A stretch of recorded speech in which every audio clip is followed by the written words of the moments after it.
Every challenge comes. Everyone wants to win. Crazy gang of beating the Culture Club. Gerrard! Oh, yes! The story of the FA Cup continues. What a goal! Rashford the scorer. Steamroll Trumbo. This is the moment of joy that all professional footballers hope for. A moment to tread for the first time. Crystal Palace are winners. We're at Silverleg Stadium for this FA Cup first round tie between Eastleigh of the National League and Walsall, currently top of League Two. There's a bit of a feel-good factor in this part of Hampshire since new manager Scott Bartlett took over. Eastleigh have found some form at the right time coming into this one. A packed house, a good atmosphere awaits the Spitfires this afternoon. After Wembley playoff heartbreak at the end of last season, Walsall bounced back impressively at the start of the new campaign, but they're in need of a win today to avoid an upset and get back on track after a recent wobble. Well, it's the first ever competitive meeting between the two sides, and we must have a result here today, with extra time and penalties a possibility. And Sam Parkin and Danny Murphy join us for this one today. Sam, I think we can go back 25 years for some special memories of you, that special cup run all the way to the semi-finals with Wycombe. Yeah, it was an amazing experience for me. It was my first year playing professional football. Bit of a culture shock because I was on loan from Chelsea, and yeah, Wycombe, given their route really into the Football League, you know, still had some of that non-league essence about them. Brilliant characters in the dressing room, and obviously it coincided with them going all the way to the semi-final and cruelly being beaten by Danny's Liverpool. I'm sure he was about to add that in because the same year you went on to lift the trophy, Danny. I did. Great memories. I'm very lucky to have won it. I've loved the FA Cup from when I was a kid to now. It's a chance to make memories of a lifetime, to be a hero. It's a wonderful competition. The smaller clubs get the opportunity to face the bigger clubs and make history. It's a brilliant competition. I love it. Was that a rare, cheeky Danny Murphy header that very we just rare. saw? I saved them for very rare occasions. No, it was a nice one, actually, but I've got Michael Owen to thank. Michael gave me an assist there. Very rarely Michael does assists, let me tell you. OK, well, the pitch we're standing on, I mean, it's quite impressive. Good afternoon for a cup tie. Yeah, it's an amazing pitch here. I mean, it's yeah, they're in the National League and they have been for some time, but I know from having friends of mine that have played here at Eastleigh, they've always been well backed by the chairman, and the pitch is tremendous. I just think for their sake today, they still need to keep, I said essence a moment ago, but they need to try and put Walsall under pressure. If they try and play too much football, that may play into Walsall's hands because they are an aggressive and really energetic team. That is Walsall's strong suit.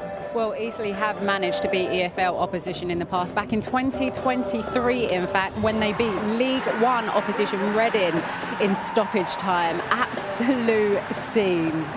It was a special moment, and the current crop are on a run of just one defeat in their last 7 since Scott Bartlett took over from Kelvin Davis at the end of September. Let's hear his thoughts ahead of this one.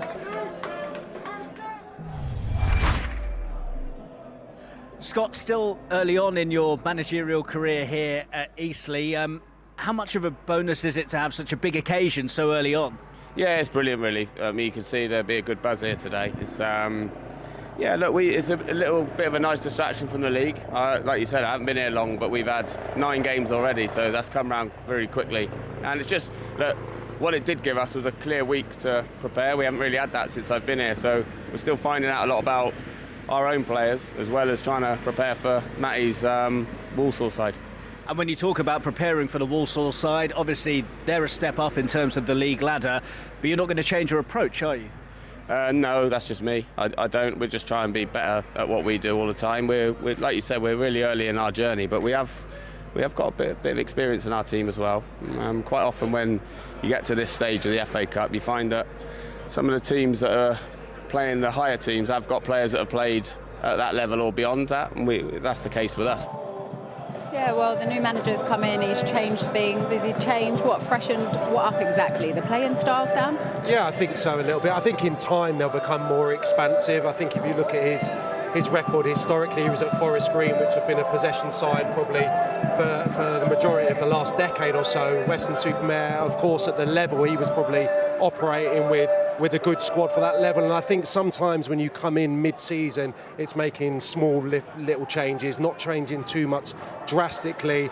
And I think he's got good experience here to rely on. And also he's inherited a player in Lloyd Humphreys, who he had previously at Weston-super-Mare. He's brought the young lad Luke Skinner from there as well. So those small changes will happen, but probably not too much drastic as of yet. Is it just sometimes a new voice that helps, Danny?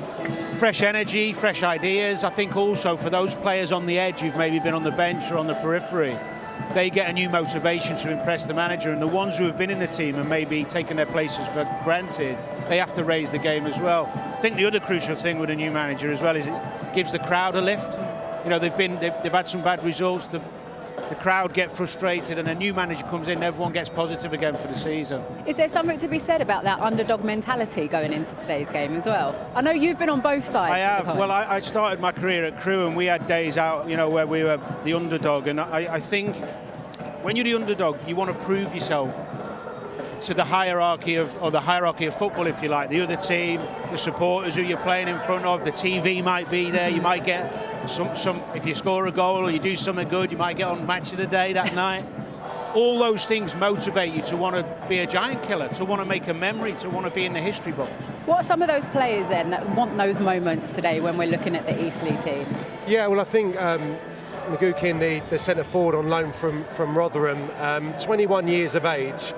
He had a really fruitful spell at Yeovil, but not a kid anymore. So it's probably time for him, for whatever reason, he's not getting game time at Rotherham. So it's probably an opportunity for him to start forging his career. And the FA Cup gives you that opportunity to potentially score a goal where he'll be remembered forever.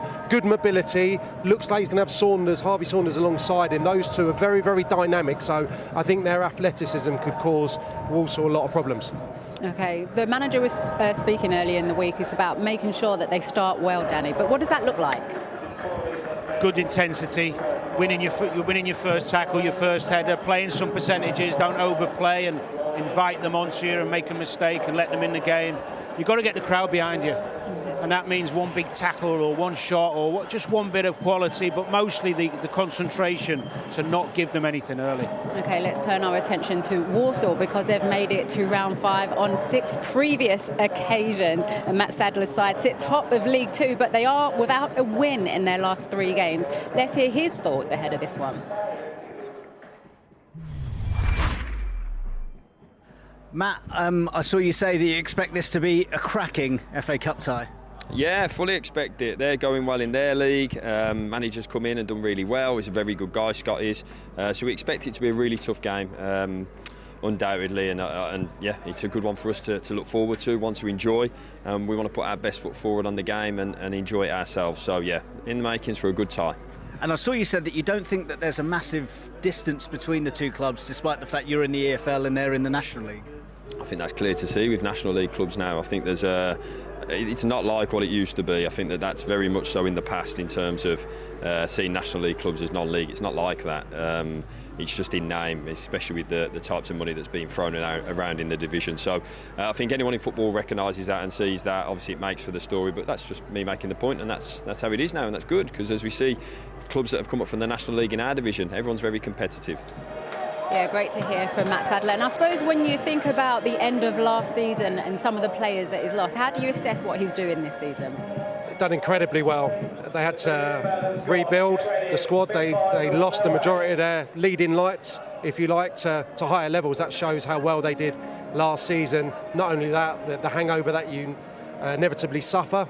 So to build a new team, along with the recruitment staff at Walsall, done incredibly well. It's been a fantastic start to the season. They've wobbled across the last couple of games in terms of the result, but they've been creating copious amounts of chances, and he'll be really balanced about that. To be sitting at the summit of League 2 after what's been, a really disabling period, I think, over the summer, yeah, he deserves a lot of credit. Danny, just a quick one to you, because you said you've been on both sides. So what happens then? How do you get the job done when you are expected to come here and get the win? I think you have to have a really elite mentality where you want to show the lesser team and the players and the fans of that club why you're at the level you are. You want to leave the pitch with them looking up at you and going, that's why he's playing there. And that's the mentality you have to have as a collective as well, and that's the challenge for all the teams when they come to places like this. Sam, talk to me about Evan Weir, why you're so impressed with him, because he plays in the 3 at the back, right? Yeah, left side of the 3. They had a lad called Taylor Allen last season who scored 10 goals and assisted 7 from left centre half, which is just incredible numbers. So he had big boots to fill. He's got incredible distribution. He's already chipped in with 3 goals, capable of the spectacular, takes free kicks, maybe not as athletic as Taylor Allen, but I think he's a great example of a lad who was at the club last year but didn't play regularly, and now he's been drip-fed in, become a regular, and I think that's a continuous theme throughout the squad, really. Players getting their opportunity, improving under the tutelage of Matt Sadler. He's a prime example. And what about someone up front you want to talk about, Danny?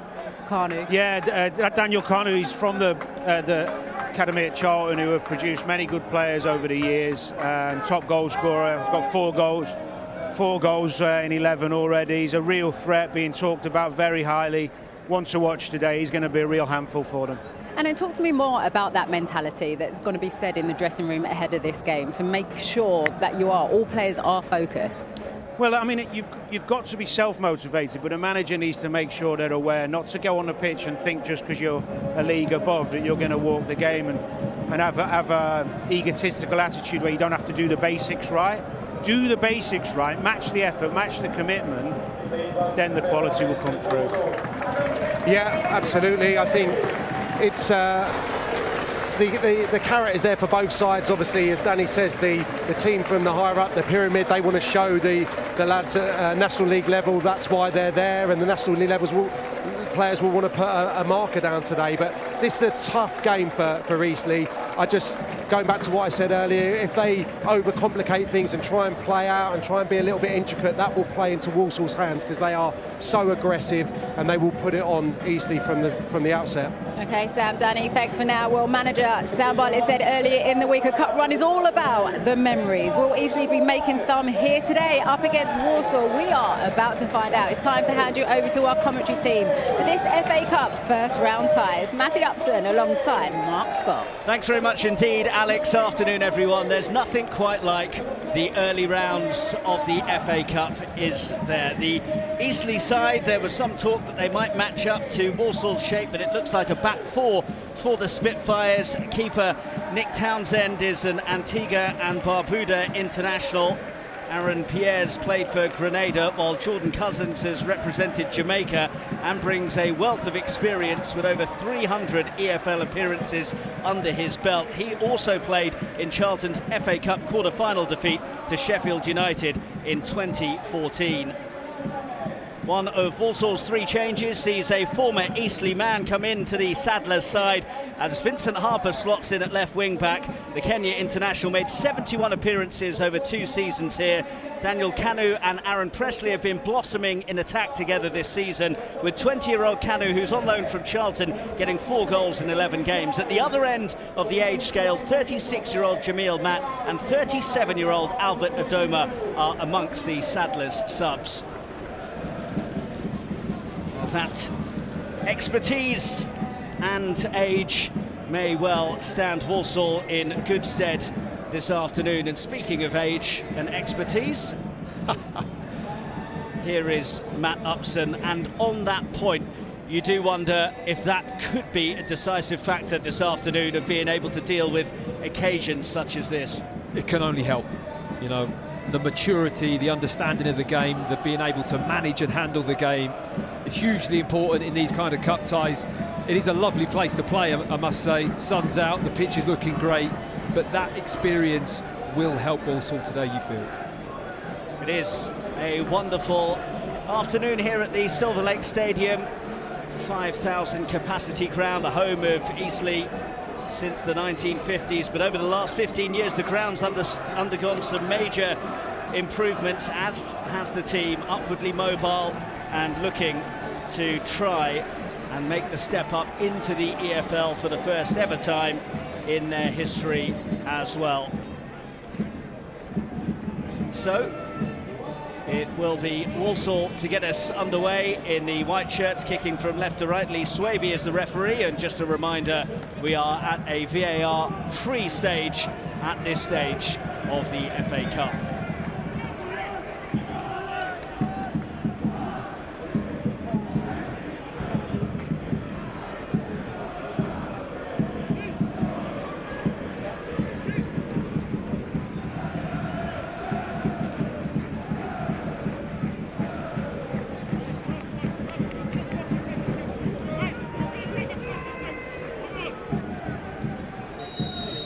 So it is the Saddlers up against the Spitfires. Will Eastleigh fly their way into the second round of the FA Cup, or will the Saddlers ride past a tricky hurdle here towards the south coast this afternoon? There isn't too much between the sides in the league ladder, and Matt Sadler, the head coach of Walsall, also feels that there's not much between them when it comes to the playing side of things as well. No, I think he's right. I mean, there's not a huge gulf between the two teams, and I think, you know, Walsall will set up with a direct style of football, no doubt about it. I mean, the pitch is fantastic to pass the ball on, but they're very direct. They like to get the ball forwards quickly. They hit Presley with long balls and try and feed off of it. Archie Harris sniffing around there, but unable to keep it in. It will be a throw, though, for the home side. Eastleigh, as I say, a club aiming high, brought in a new manager, Scott Bartlett, just over a month ago, a new director of football as well, to kickstart a campaign that had been mediocre at best. The early signs encouraging for them, just one loss in 6, and now an opportunity to really make a statement against Football League opposition. Presley looking to try and combine with Daniel Kanu. That is the archetypical big man, little man partnership up top. Yeah, I'm looking forward to see how Eastleigh do actually combat that. Both centre-backs in Pierre and Uriqua, pretty physical, like to get involved, will mix it, so any direct balls you fancy is going to be heading practice today for the two centre-backs. There's going to be a lot of aerial battles. Collected by the figure of Courtney Clark, who's actually switched across from the right side of midfield to the left. He arrived here as a right wing-back, but has really made a good impression playing through the centre, and he's won a free kick for Walsall here as well. It's a real driving run there, wasn't it? Wasn't going to stop, just trying to plough through the middle of the park. 46-year-old Scott Bartlett, Eastleigh's manager for just over a month now, replaced Kelvin Davis in late September, joining from National League Southside Western Supermare, where he had 6 successful years, led them to promotion from the Southern Premier in 2023, and a bit of a change in direction when it comes to the appointments made under Stuart Donald, the chairman and majority shareholder, has gone for someone who's got real experience down at this level of the football pyramid. Good ball in towards the far stick, and Eastleigh made a bit of a meal getting it clear initially. Richard Brindley does get it half away. Cousins couldn't get further distance on it. Walsall on the move again. Evan Weir. And here is Kanu. Lakin. That's behind for a Walsall corner. Well, they'll be happy to take set pieces and corners all day, Walsall. That first one that came in there, it was Flint, the big centre-back, who'd come up, won the first header really well.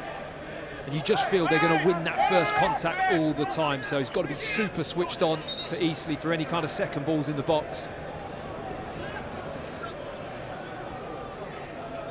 Well, they do have plenty of height in there. Aidan Flint and Aaron Presley.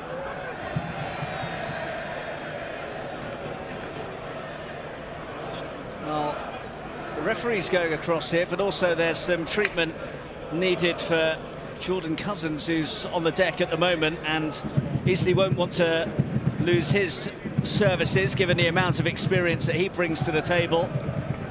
Be a big problem, wouldn't it, so early on? Might be in a little bit of trouble here, Cousins. Didn't quite see what happened.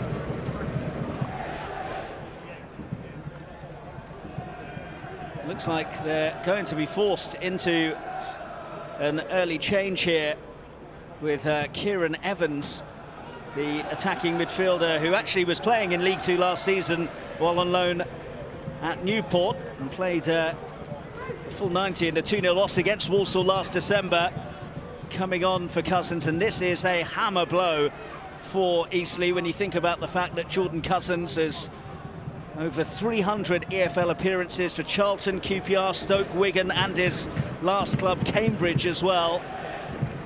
It's a massive blow to lose your skipper.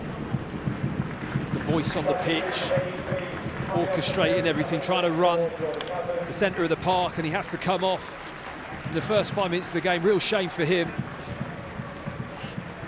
What a real opportunity for Evans, isn't it? What a great stage to step into the field.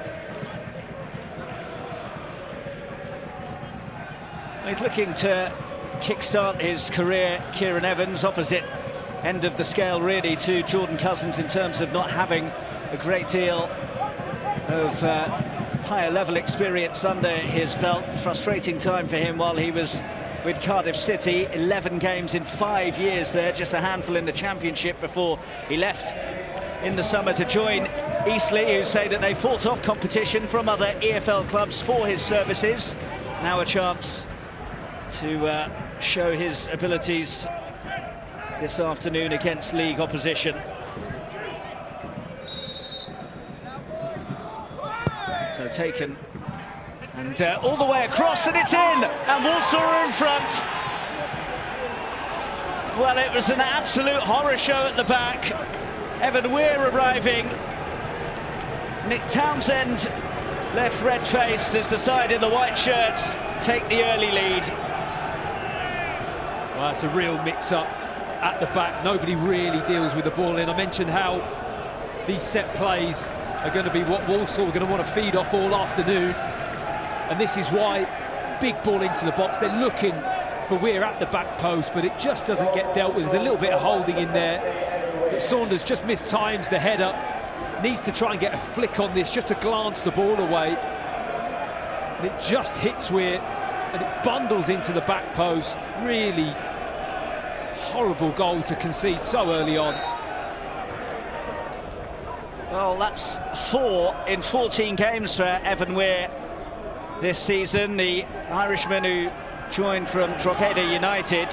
He only scored 5 in 56 games for the Irish club, but has found his scoring touch since he made the move to the Midlands. Well, it is a dream, really, almost for the centre-backs and for Presley in the way that Walsall play. They'll rely heavily on those kind of goals from set plays and attacking the ball, so it's great for them, but from Eastleigh's perspective, really disappointing. So early on to go a goal behind to certainly a goal like that. He's tried to make them a bit more attacking, Scott Bartlett. The fans were growing frustrated with their football under Calvin Davis, felt that it was too defensive. But they could have done with a bit more defensive steel there from that corner.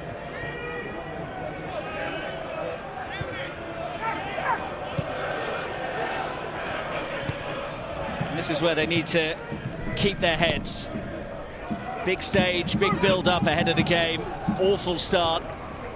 Walsall maybe set blood here. We're getting forwards from the back once again.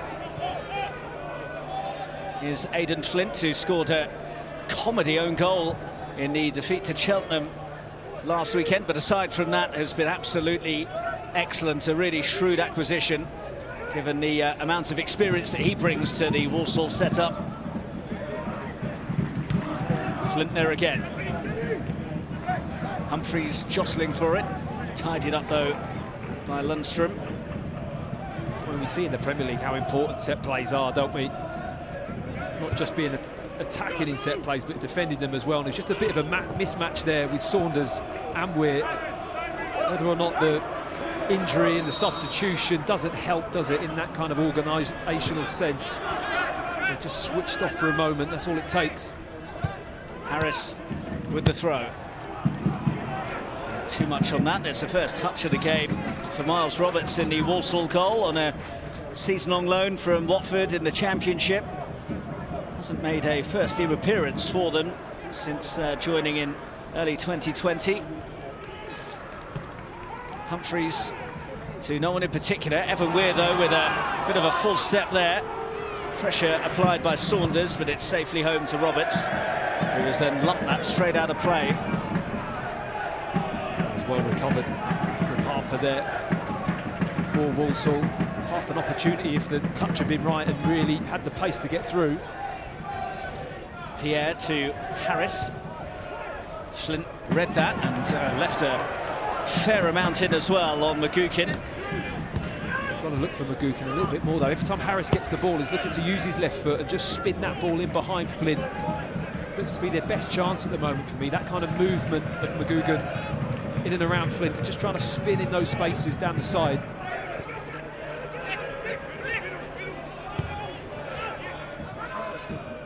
Pierre.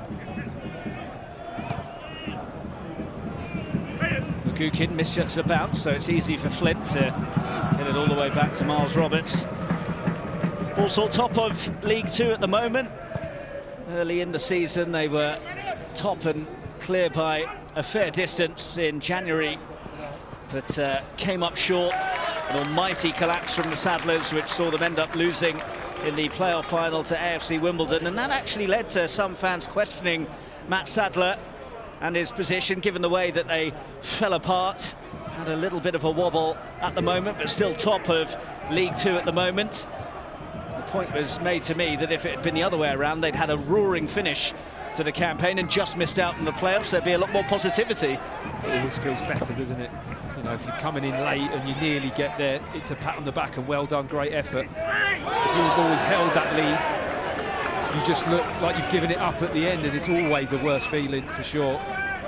But they've bounced back pretty well this season. It's easy for that to get into your psyche and really be a negative experience, but credit to Matt Sadler.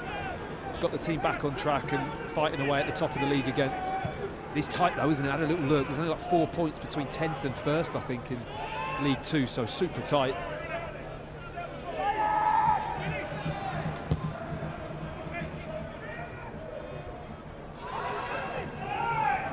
Harris. Just finding their feet in the game now, Eastleigh, after that wretched start.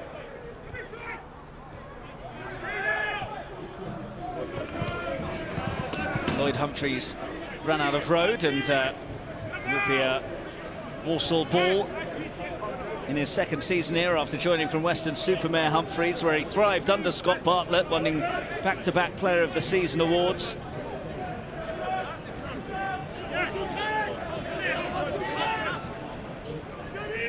Humphreys battling for it there. Clark. Humphreys got a boot in and Harris gets it further clear. McGuckin chasing, Flint guides it in a fashion to Evan Weir, who has not quite put enough on that. Well, almost an absolute calamity. They're still not out of the woods yet. That's a good save. Low down from Miles Roberts to prevent Eastleigh drawing level after a catalogue of errors at the back. Well, that's exactly the kind of pressure Eastleigh need to apply to Walsall. Now, they're the home team. They've got to start to set about them. They've settled into the game. They're 1-0 down, but they've got to apply pressure, force mistakes and errors. It's a bit of a bizarre day of weather. There's wind, the sun's in your eyes. It's one of those days that anything could happen. Tricky for the players, pretty tricky for the commentators at the moment as well. Yeah. So, I don't want to put sunglasses on, they're waterproof, to be honest. Can Eastleigh do what Walsall did to them from this corner kick? It's into a pretty useful area. Pierre got a piece of it. Humphreys off the bar. They nearly did get level from a corner of their own. Oh, great delivery. Really good ball into the box. Goes to head it, wins that physical battle. And then that is a tough one to get over the top of. It just didn't come down enough. Couldn't have gone any lower. I think the goalkeeper would have certainly saved it. Maybe just tipped that onto the crossbar. Spitfires revving up their engines.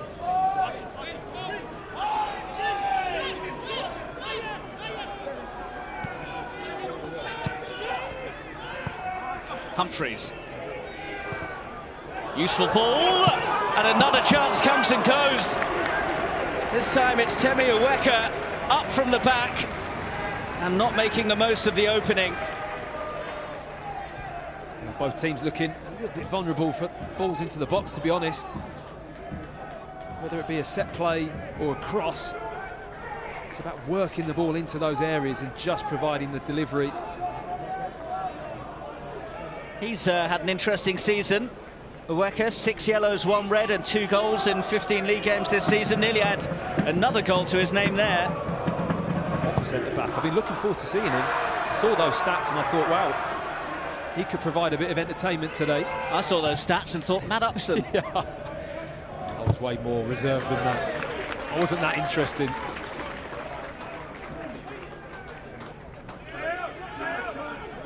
It's good going though, isn't it? 6 yellows and 2 reds.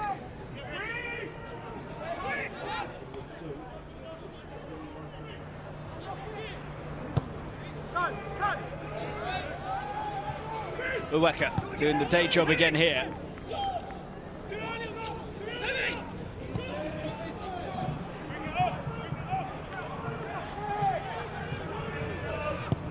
Banged on by Townsend. Another handball there, and Lee Swaby obliges. Vincent Harper, the ex-Eastleigh man, now a Kenya international with the infringement. He'll be pleased with the response. He should be. Really should be. Easy just to get a bit deflated. 5 minutes, 1-0 down, and they've really come back into the game. 64% possession. But Walsall never like having the ball. They're not interested in that. Averaging around 40% this season. You did wonder if they might change, considering that they're the bigger team in this game, but it doesn't look that way. I said to Matt Sadler, great pitch for you. He was like, not really too fast. We like to play direct. Vokins with the cross. Tricky, and safe hands from the Walsall keeper Roberts, who was looking to get rid of it quickly.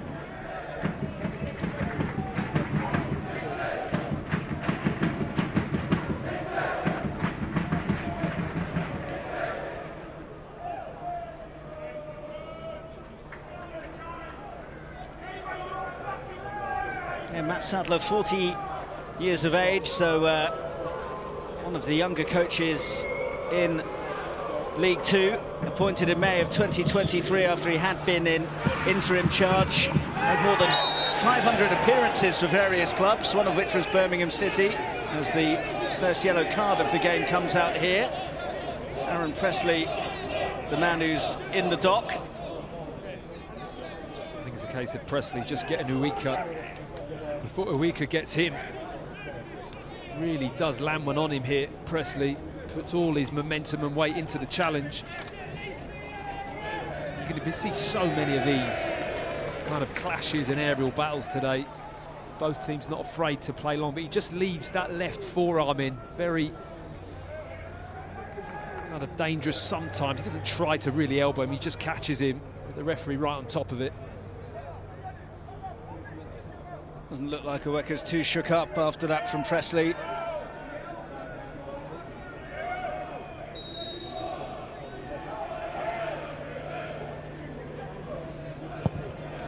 Slap forwards by Townsend. Coming together involving Uweka, which goes unpunished. Humphreys now. A bit too much juice on that cross, but also making a meal of getting it away.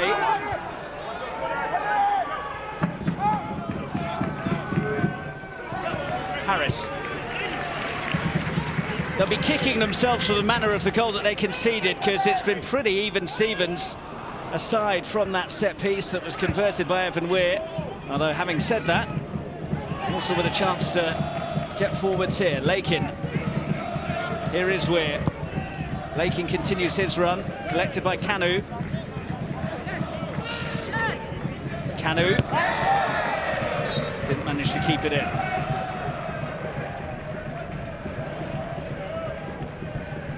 We've had a series of players who have started really well while on loan for them, Walsall, like Daniel Kanu has, and then they've been recalled in January, and that's left them struggling, and the Walsall supporters hoping that it's not going to be a similar story and he's going to be called back in the new year. I mean, it's a hard one, isn't it? It's always the danger when you have those loans. I mean, it really affected them last season, certainly for goals, but it's kind of a double-edged sword. You want them to do really well, but if they do really well, then, like you say, the chances they could get recalled. So you just want to do a little bit well, so they don't do that well so they get recalled back. It was Nathan Lowe last season who was a star player while on loan, but he went in the winter. That really hit them and coincided with that slump that saw them blow their chance of gaining promotion. Here's an opportunity, no, taken brilliantly, no! It looked for all the world as though Harvey Saunders had bent that in, and his reaction suggests he knows that he should have done. A big chance. Really like the build-up, just very simple, into the front, flick on. Really good gamble, anticipation from Saunders to actually get him for the opportunity. And I love the fact he's taking it early. Correct decision. All the decision-making looks really good. It's just that final execution of hitting the target.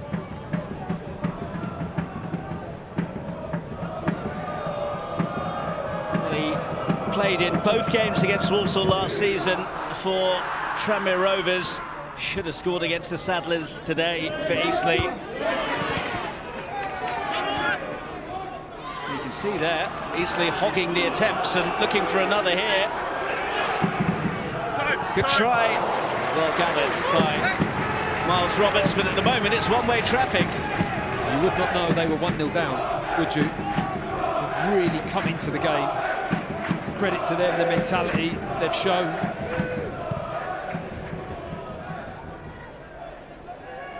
Presley trying to hold it up, but couldn't retain possession. That's a battle to watch, isn't it? Good old-fashioned tussle. Yeah, that'll keep you entertained.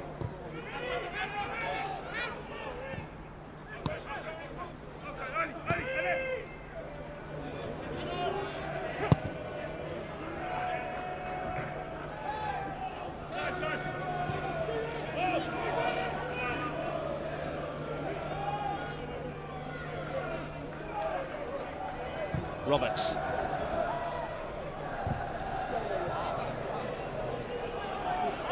They're happy to give away possession, Walsall. But I don't think Matt Sadler will be too happy with the way that they're giving away the ball. No, I agree. And also giving away a couple of chances. They've been a little bit sloppy at the back on simple balls, direct balls that they haven't dealt with, and chances have come from that.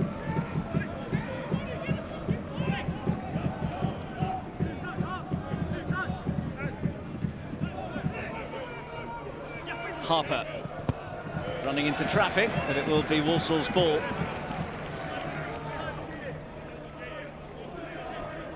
It's worth another little look at this opportunity from Saunders. And he really does read it, knows exactly where the ball's going. I mean, really disappointed. Such a good move, just not to put the finishing touch at the end. That's the difference, isn't it? Sometimes that's that little tiny bit of quality. Get together! Magukin won't win that in the air. It's going to be a free kick though for handball.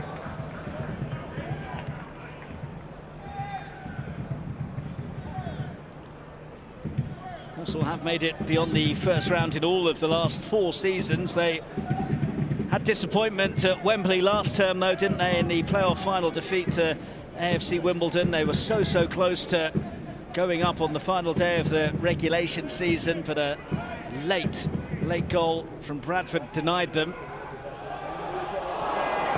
Easy enough for Miles Roberts after the long ball through.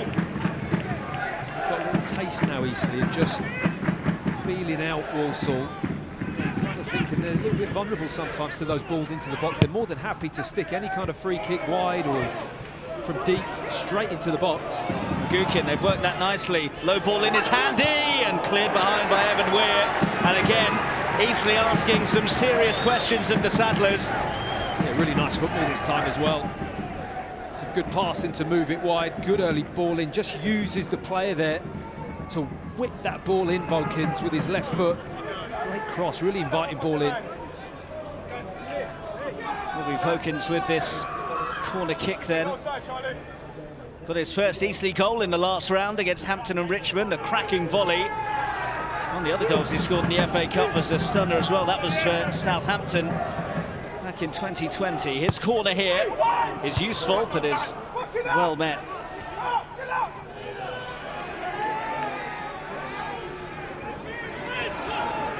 Brindley, nice turn. Ball in wasn't ideal. There's nobody in a Walsall shirt up there to get on the end of that. Humphreys. Well, that was a clever idea from Saunders to duck under it.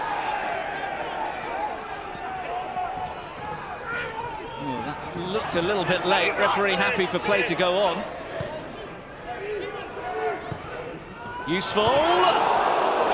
And another opportunity which has required Nick Townsend to be on his mettle here. Peppering the goal at the moment. And they're winning that scrap for me. Every little loose ball, dropping in midfield, tackle. Coming out with an Eastleigh player. Well, they'd have been gutted to have lost Jordan Cousins, but Kieran Evans has done pretty well since coming on and has helped to force this corner for Eastleigh. Evans to take. And everyone missed it.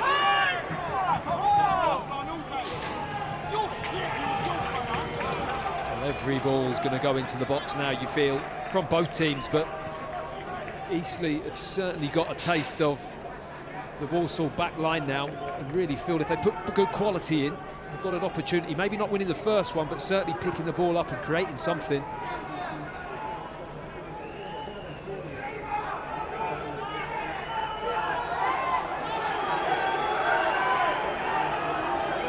Miles Roberts taking his time over the goal kick.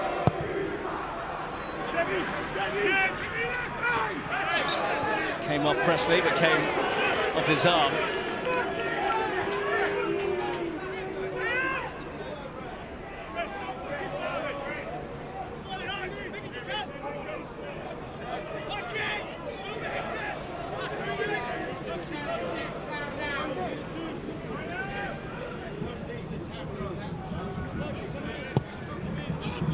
Cleared by Harris. Not kept in by Wecker. It's a long way to go as a centre-back, all the way up there onto the kind of right wing for a set play from that area of the pitch, but it's going to be so much about territory this game, not so much about controlling possession or controlling the game. It's about who has the ball in the most dangerous areas the most. And that's certainly in those wide areas, and obviously then central in towards the goal. Well, you know Matt Sadler, don't you? And he's very much wedded to this 3-5-2 setup, isn't he? Absolutely. It's got him, you know, a reasonable amount of success. Maybe not quite over the line, but he knows how to set his team up in that fashion and how to play that system well.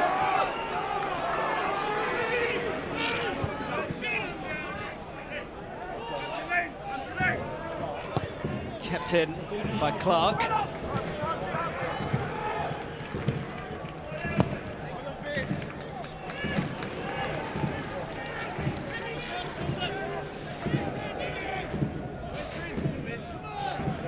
We saw a goal from a corner. It is the season of long throws. Is Evan Weir thinking about trying to hold this one in, although the only problem is there's not much room between the edge of the pitch and the stands. Limited run-up, isn't there? Find a teammate with it, but it'll be take two for Evan Weir, whose scrappy goal from a corner remains the difference.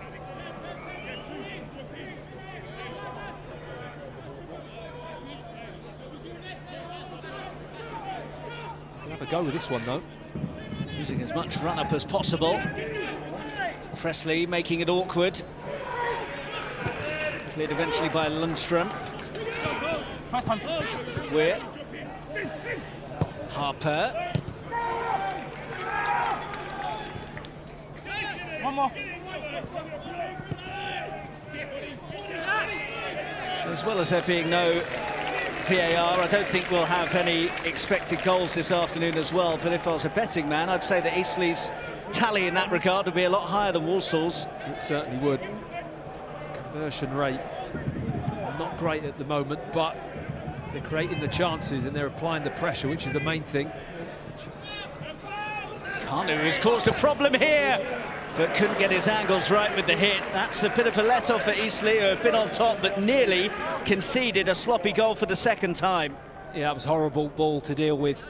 That ricochet, look at the spin on it. You've almost got to not try and be too clever there and trying to keep the ball. That is just a hook away and deal with it.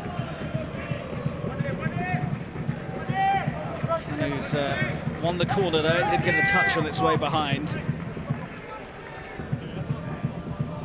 Considering how difficult it is for us to see. I'm a little bit surprised that Nick Townsend hasn't got a cap on, because he's looking straight into the sun, and obviously he did struggle with the corner that led to the goal as Weir delivers this one. Get away with it on this occasion.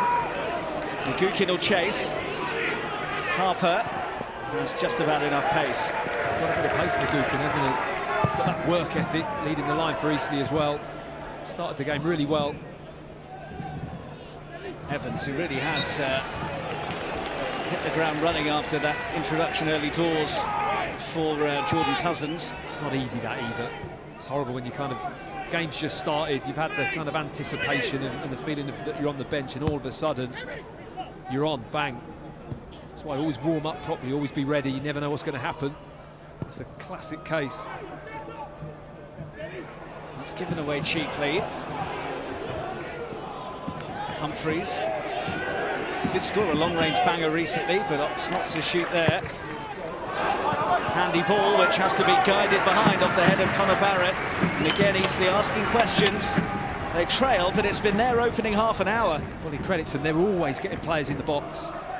Saunders is narrow, now Vodkins is all the way in as well. They've got bodies streaming forward when the ball's wide. They've got a real anticipation that the ball's going to come into the box. Eastleigh's turn to try and get a long throw into a handy area. Canu has got it clear. Harris sends it back to Brindley.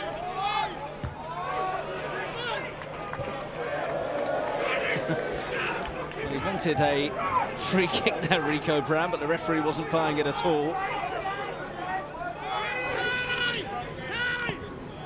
So many good things about the early rounds of the FA Cup. No VAR, and also players just go down after being touched. You don't see the whistle come out immediately like you do in other competitions. I thought you were a big fan of VAR. I was a bit disappointed when you heard it wasn't here.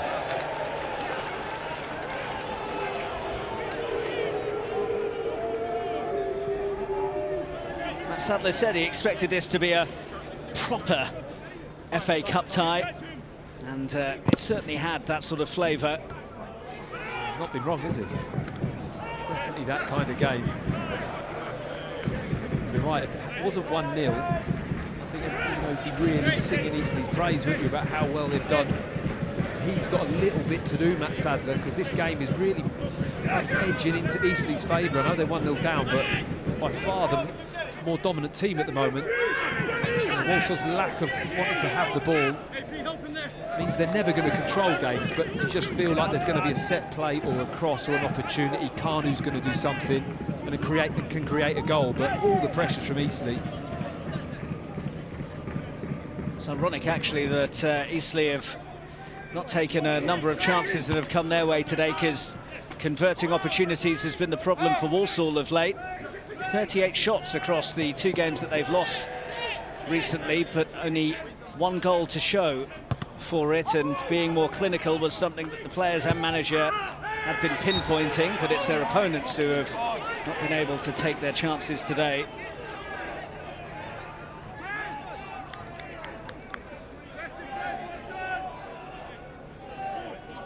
Left to stew over those ones that have got away from them so far today. Don't worry about that, let's go!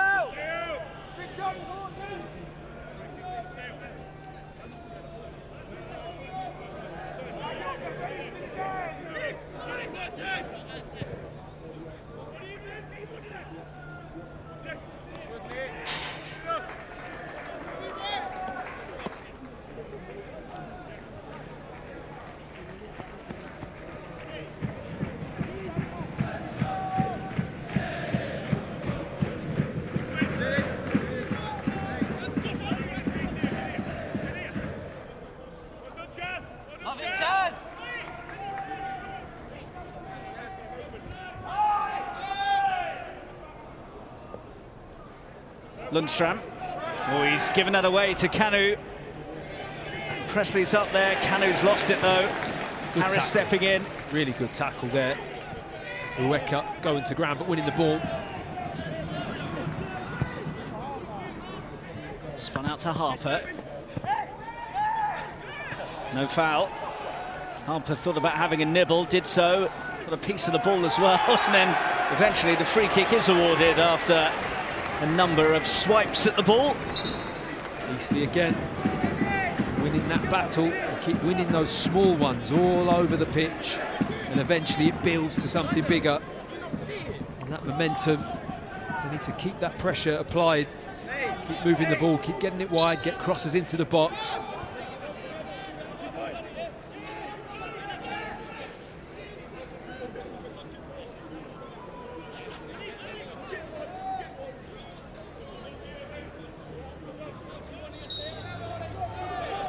Evans and Vokins over it. It's Evans' free kick. Humphreys couldn't grow enough to get on there. Harris will collect though for Eastleigh. Brindley.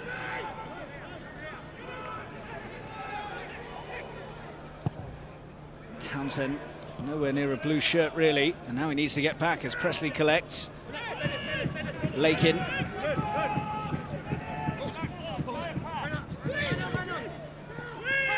Comley. Here's Clark.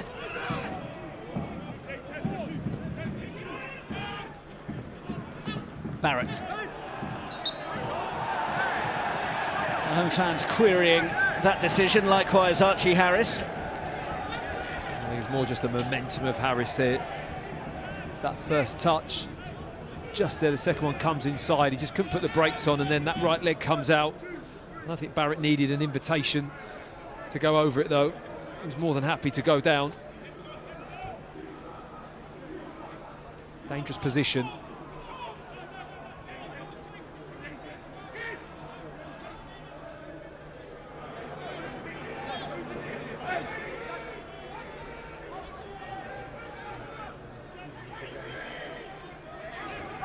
Evan Weir, the goal scorer, will deliver. Townsend, oh, he dropped it! It's not quite two. Big let off after Nick Townsend spilled straight into the path of Daniel Kanu, and Walsall so close to doubling their lead. Well, you mentioned the sun earlier. I mean, I can't see a thing looking into that direction, so I can completely understand how the goalkeeper's dropped that. Really hard visibility. But do you know what he does really well with the follow-up? He just gets enough, I think, on the block and the second bite at it to stop that going in the back of the net. I mean, I thought it was in. Aaron Pierre got back, didn't he? Really well to save his goalkeeper's blushes. It's Pierre with the tackle, wasn't it, or the block? But it's so hard to see, isn't it?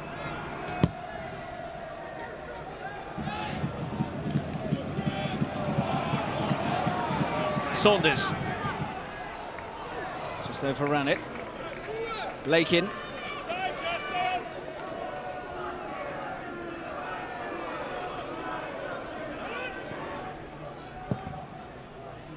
It's a lovely ping out to Barrett. Intelligent header from him as well, which nearly came to Brown. In fact, it does. And then he's upended by Humphreys. Advantage played, none gained though, and Walsall will fume about the fact that they should have had the free kick. McGukin now getting no change out of Weir. Lakin. He's constantly looking for that run though, isn't he, McGukin? Non-stop, always looking. The moment the ball's with any of the back four, he's making some kind of little run to spin in behind or come wide into the channel. Weir again with the long ball. He's got a nice left foot on him, Weir. Brindley has got to get back as Barrett has got the ball in, and this time it was Courtney Clark who was trying to profit from close range. Does well to arrive in the box. He's been quite a busy midfielder, likes running with the ball, but I mentioned Weir a moment ago, his left foot's really nice, really accurate. It's got a nice ping to it. Just finding that switch of play that opens up the crossing opportunity. He was Walsall's first signing of the summer, Courtney Clark, joining from the National League South team, Eastbourne Borough, where he picked up the Young Player of the Year award. He was expected to be a wing-back, but has really flourished on the right side of that midfield for the Saddlers. Lakin, fairly aimless punt forwards, which Nweka can get back to his keeper. Flint underneath it. Brindley lets it run. Just looked up there and the floodlights are on at the moment. think we need any more light right now. I don't know if the goalkeeper needs any more glare in his eye when those balls are dropping out of the sky. It's so hard from that position. Vokins. Pierre.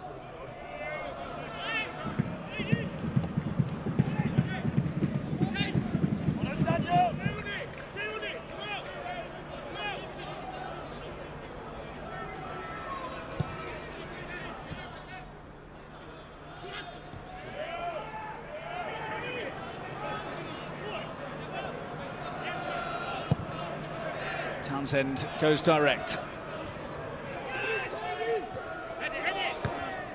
Evans.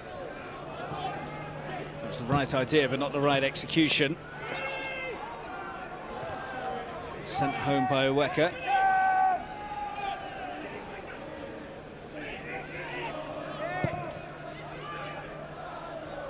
Harris. It's an awkward one to control. He's got the attentions of Barrett on him.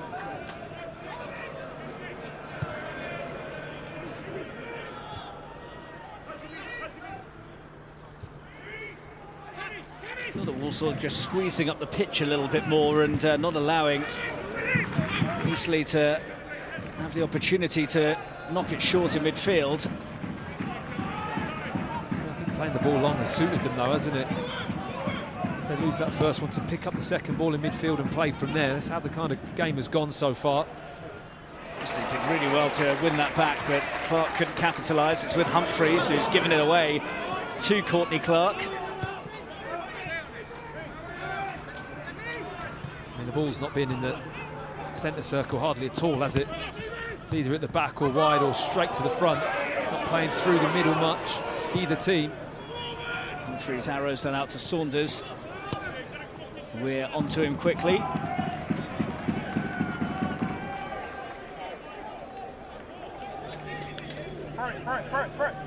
We felt there's not much between the sides, despite it being EFL against non-league. Certainly when it comes to the budgets that are thrown around in the National League these days, there probably isn't a great deal between the clubs. A lot of EFL experience in the Eastleigh squad too. Been afraid to chuck cash at their long-held ambition of joining Walsall in becoming an EFL side. Harris. Could have been tricky, it might still be. Well, both keepers have had some big let-offs in the first half. Miles Roberts gets away with not catching that cleanly first time around. It's bizarre, wouldn't it? Kind of just patted it away, but the ball was drifting away from him. Really did touch that with his hand and then had to chase after it. But Harris is getting a little bit of open space here on the left for Eastleigh, looking to cross the ball whenever he can. Vokins is a little bit narrow. I'd like to see him get a bit wider and maybe get some crosses in from a better position.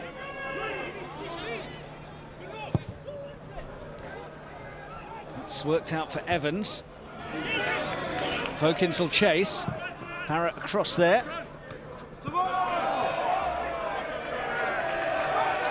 Won't be the decision that he was hoping for. Walsall throw.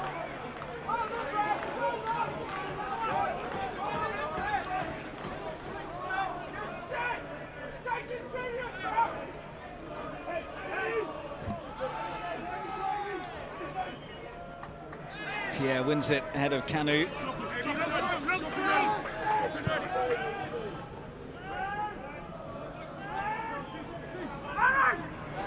I've also got to try and get Canu a little bit more into the game. Not had much of the ball, not been able to speed any balls into his feet or onto the edge of the box and let him do what he likes doing in terms of taking players on and shooting.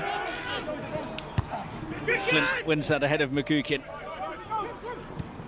Comley safely back to Brown. Walsall happy to just protect their slender advantage as we head towards the end of the half.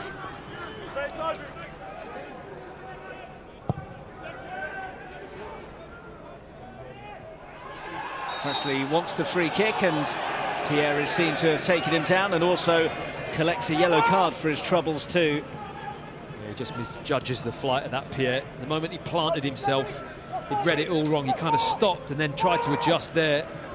Once he'd realised he'd misread the flight, Priestley had read it, had to drag him down, and this puts Walsall in a nice little position here right on half-time.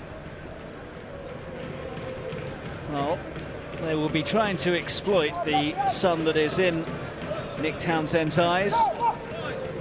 As it will be the boot on the other foot, and Miles Roberts will have to contend with that after the interval. Be interested to see if Roberts comes out with some sort of headwear to alleviate the issues caused by the glare. Are you getting the sunglasses at half-time? You could borrow yours.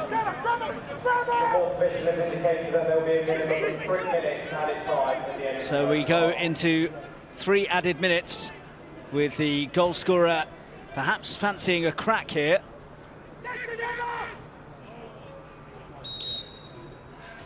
Is Weir going to have a go? He is! And he's not far away. Oh, and he knows it. He's got a lovely left foot. Nice array of passing, and look at the dip on this. He knows if that is just the other side of the post. I think it actually skims the outside of the post. It does. Comes away with his head in his hands because he knows it's up and over, the space is there. Townsend isn't getting there. It's a fraction away from putting them 2-0 up, and that would have been a hammer blow, wouldn't it, for Eastleigh? He really does know where the net is. Evan Weir, the defender, scores his 4th of the season earlier on and nearly grabbed another there with that beaut of an effort. Presley, Lakin.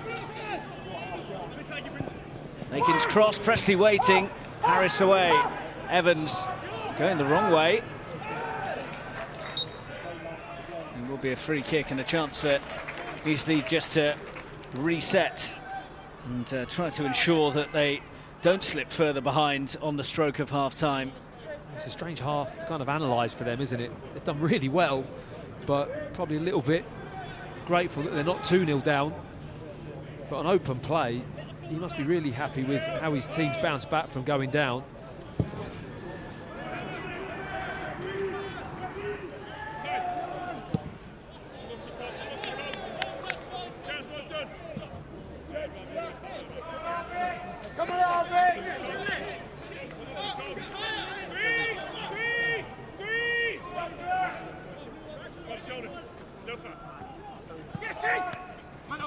Kukin did well. Comley hurried into the ball forwards, and it's given away to Brindley.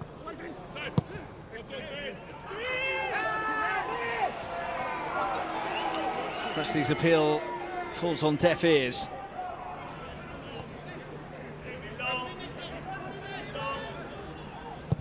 Townsend. Cover from Harper. Direct from Weir. Presley and Kanu both waited for each other. Nearly broke for Clark.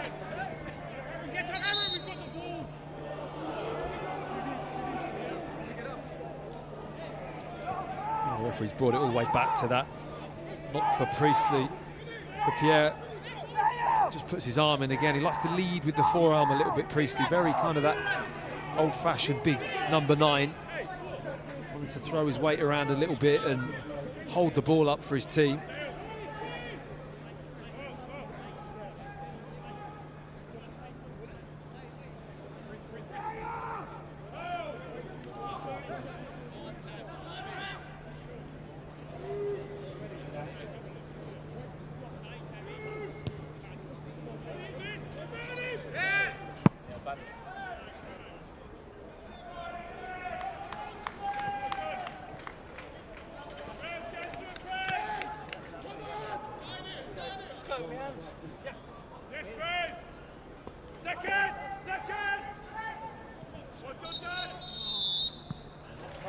The Saddlers have had to ride their luck at times, but they have the advantage at the interval, courtesy of Evan Weir's scrappy goal from a corner. Eastleigh have seen a number of opportunities come and go. Combination of some smart keeping and also wasteful finishing has prevented them getting back on terms. And speaking of some goalkeeping issues, Nick Townsend struggled with the goal and also almost came unstuck again later in that first half. But despite trailing, I think that Eastleigh will go in at the interval with a bit of a spring in their step. Yeah, tricky game to analyse for them at half-time, isn't it? There'll be some good feelings, but also some real disappointing in the sloppiness of the goal and just the feeling that Walsall do have a little bit of quality there. So at the interval, it's Eastleigh 0, Walsall 1. Mark, thank you very much. Sam Parkin, Danny Murphy alongside me for this one. Danny, we spoke at the start of the show about how Eastleigh needed to start the game well. It didn't happen. It was a really poor goal, but let's give them some credit. Their response to the goal was superb. You know, they pulled themselves together, they got more quality on the ball, got themselves some good chances, and they'll be disappointed actually half-time going in a goal down with that performance. Really impressed with them after losing that first goal. Do you think that's what's being said in there at half-time in that changing room? Absolutely, he'll be thrilled with the account that they've given. Disappointed by the man of the goal, of course, but yeah, I said that they have to be careful in terms of, you know, overplaying, but they've done it to really good effect. I've been incredibly impressed, and not only that, they've had a threat at the top end. I think Saunders off the right-hand side, he's a left footer playing off the right, but his runs dynamic centrally around Magookin have really caught the eye and caused Walsall all manner of problems. All right, Danny, let's have a look at that early goal, because it did come from a set play and a mix-up. Well, it's a surprise to see a goal from a set play, isn't it, in recent weeks? We've talked about nothing else. Good ball in the box. The keeper, he's going to be disappointed with that. And I know the conditions were different early in the first half, but we can see Weir and Saunders there are the two targets. But the keeper should be dealing with that. And I think his defender thinks the keeper's going to deal with it, so he just switches off in the last second. And then at that stage in the game, you think they're going to go on and use their experience, but it didn't happen. Yeah, I think Connor Barrett, the Walsall wing-back's in a wrestling match with the centre-half in front of the goalkeeper, so he's not impeding Townsend. You want your goalkeeper probably to shrug both out the way and come and be a little bit more commanding. And Sam, how are you not giving yourself any credit? Because you said he was one to watch at the start well, of the show. I was all about his free kicks, wasn't I? And he nearly got it in the last knock-ins. I wasn't sure about his strength from set pieces, but yeah, defensively he was caught all at sea, wasn't he, for one of the opportunities that Eastleigh had. But that was more kind of why I highlighted him, that free kick right at the half-time whistle, which very nearly gave Walsall the cushion of a second goal. Danny, you mentioned it though with Eastleigh, that they kind of forgot about that and tried to get themselves back into the game, and they had chances. They did. They had an abundance of chances, and some of them through this man. Saunders has been pivotal in everything they've done, really. And this is the first one. Little mix-up with the goalkeeper. They nearly get in there. Can't see the screen, sorry. It's bad conditions. Just like when it was raining there, Danny. Yeah, there was a mix-up, but I suppose that gave them a lift then to go on. And then that belief, and then the more chances started coming, like you said, from Saunders. Yeah, the belief, this is a really good chance, actually. He tries to do the right thing by lifting it over him, and he just gets his angles wrong. But I think he was right to take it earlier. Maybe he could have waited and hit it on the half volley a bit higher. But the dynamism of his runs, he's intelligent, he gets in space and he gets himself in good positions, and they've got to try and do something about that, because he's been the most dominant force for them, hasn't he, in the first half? Yeah, absolutely. I think Magookin's won a few headers. Aidan Flint was at fault for a couple of those opportunities there. Such an experienced campaigner. You expect him to be able to come out and probably dominate someone who's a good few inches smaller than him, but Saunders has timed his runs. The balance of the side's been nice, because he's just a runner, really dynamic. Vokins is a good footballer on the left-hand side. I've liked the look of them as a unit, really, and Matt will be really disappointed, I think. Yes, they're a goal to the good, and they've won a lot of fine margin games this season, but he'll know if they continue in that vein, they won't win this game. That's the thing, because when you look at all the match stats, they're beating Walsall in the possession, in terms of creating chances, shots on targets as well. They even created Eastleigh a couple more chances, Danny. Yeah, you wouldn't know the gap exists if you turned up here today and didn't know which team was in what league. You'd probably gone the other way. There's a lack of composure in the Walsall side, and I think they're struggling a bit to implement their quality on the game, but that's credit to Eastleigh. You know, they're strong, they're quick, they're well balanced, organised in terms of the tactics. They look like they're enjoying it, actually. That goal kind of freed them up a little bit, I think, just to go out and enjoy it. Yeah, balls into Walsall's box been problematic as well, which is very much their strong suit. That back three normally really resolute, but Humphreys hit the bar. Roberts has looked a little bit hesitant as well in the Walsall goal. We've seen it at either end from goalkeepers, just not really on their games as of yet. So yeah, he's been overworked, the Walsall goalkeeper, and again, Sadler would have wanted to come here and be really hard to breach, and they've been anything but in that first half. I suppose when you're looking at this Walsall side as well, that they have struggled to kind of get into the game, but they have had chances through Daniel Carno. Yeah, they've had little moments, not many. He's looked lively, he's looked a threat. This is again a little mistake where they're giving the ball away in their own defensive third, Eastleigh, and he jumps on the opportunity. He's nice and strong here actually, and it's a great recovery tackle that just misses the post and goes for a corner. But that's what he's got about him, that little bit of dynamism in the forward areas, and he's unlucky with that. It's a good tackle. Yeah, I think one of the other alarming things, neither wing-back has affected things at all for Walsall. Such a huge part of their armoury, especially Barrett on the right-hand side. But Danny's right, I think Carnu's come to life in the last 10-15 minutes. This was half a decent sight of goal. They're able to scramble that one clear, but he's made a couple of opportunities for himself by using his body, his physicality, opening up the target. I'm sure they'll get more opportunities in the second half. They've got to improve also, otherwise, this is going to go all the way to the bitter end, I would suggest. How do they improve? I think they need to take a little bit more responsibility, the midfield players. The front two haven't been able to get involved enough, and like I said, for so long now, the strong suit has been Harper and Barrett. Gibson last season, Gordon, the left wing back, and Harper and Barrett haven't been able to have any effect, and that's a massive part of their game plan. Teams that set up in the 3-5-2, the wing backs have to be offensively as good as they are defensively if it's going to really work. Okay, well, there was FA Cup first round action earlier today, actually 300 miles away in the northeast. Let's have a look what happened between South Shields of the National League North up against League 2 Shrewsbury.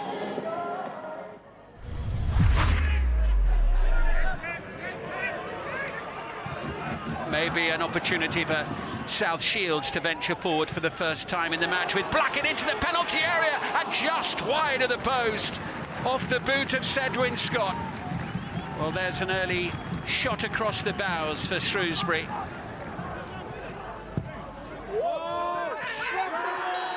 Player down inside the penalty area, and the referee points to the spot. Penalty for Shrewsbury Town. It's Mal Benning who went down. Watch the number 3 there as he runs into this edge of the 6-yard box, gets a little shove. Shrewsbury Town finding a golden opportunity to take the lead. And it's a lead that they have thanks to Anthony Scully. And all the good work of the opening 22 minutes for South Shields suddenly goes out of the window. Shrewsbury Town have the lead. Now a chance to break. Ismail Kabia. Nice ball into John Marquis. Pressure. Second goal. Scully at the double. And it's turning into a tough afternoon for South Shields. 2-0 to Shrewsbury. Chance now for Shrewsbury to break away here with Tommy McDermott. Support arriving in and around the penalty area. Could be a goal for number 10, Tom Sang. 3-0 with half-time rapidly approaching. And that could be game, set and match for Shrewsbury Town. Almost midway through the second half here now. Here's the substitute, Sean McGurk. Lovely play from McGurk. Ball takes a deflection and into the net, and South Shields are on the board. And at last the home crowd have something to cheer about. Woolston tried to pick his spot. The little deflection just carried it out of reach for the goalkeeper, I think. It's South Shields 1, Shrewsbury Town 3. Yeah, huge congratulations to Shrewsbury. It's worth actually showing you some more action from last night as Brackley Town of the National League took on League 2 Notts County. Watch this one.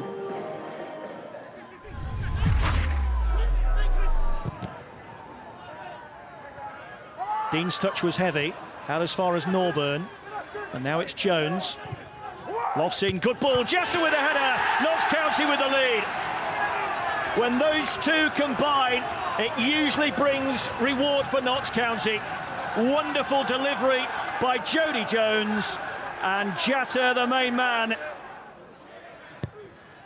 Price swings it in, punched away by Roos, only as far as Little. What a ball that is, and it's in! It's that man low.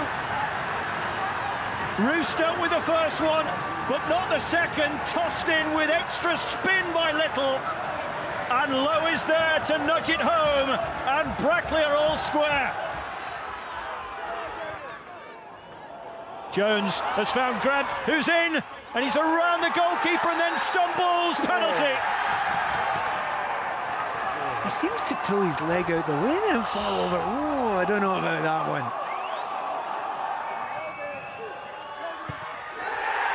Beautifully put away by Jones, and the League Two outfit back in front with Jones' second goal of the campaign. It's Calder. Calder's ball in, right the way across. It'll drop for Byrne. Appeals for handball there. Strong shouts, and the referee gives it. Late drama. Oliver Norburn, handball, and Brackley Town get a penalty. Stewart scores. It's 2-2, and the dream is still on for National League Brackley Town. The FA Cup delivers yet again. Jatta looks as cool as custard and hits the bar. Bennett's for Notts. Saved. Poor penalty. Too close to the keeper. It's Zach Brown. If he scores, Brackley Town are through. And he does! Brackley Town from the National League are through to round 2 of the FA Cup. Twice behind during the game, twice they levelled, but they've won it from the spot. Okay, let's show you some more results that have happened so far. Brackley were one of 11 non-league clubs to reach the second round yesterday. Among them were Gateshead, who won 2-0 at League One side AFC Wimbledon. Warren Wood were way too strong for Crawley Town, winning 3-0 in that one. There were 9 goals at Macclesfield, who beat AFC Tottenham 6-3. And Mark Hughes' Carlisle staged a dramatic comeback to beat League One Reading after extra time. And just a reminder, you can find the results in all of the weekend's goals on the BBC Sport website and app. Okay, you can see highlights of all of the first round action on BBC Two from 5:45 this evening, and today's fourth and final tie, Gainsborough Trinity against Accrington, is live on BBC Sounds from 5 o'clock. And in the Premier League, Manchester City against Bournemouth will be live on 5 Live and BBC Sounds from 4:30. And Michael Carrick and Rob Green join Chappers for Match of the Day. That will be later on this evening on BBC One. And that's followed by the Women's Football Show with the best of the weekend's WSL action. Okay, and just an update in the Premier League, because the current score is West Ham are beating Newcastle in the Premier League 2-1. But okay, the second half is coming up very shortly. But here's what's happened so far in the first half. There's nothing quite like the early rounds of the FA Cup. It's in, and Walsall are in front. Humphreys off the bar. Here's an opportunity, no, taken brilliantly. Oh, he dropped in, it's not quite two. Both keepers have had some big let-offs in the first half.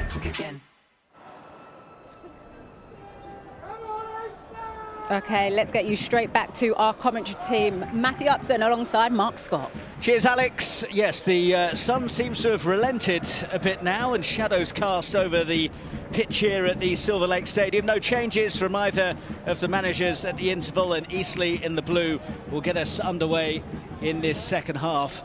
So perhaps no cap needed after all for Miles Roberts in the Walsall goal.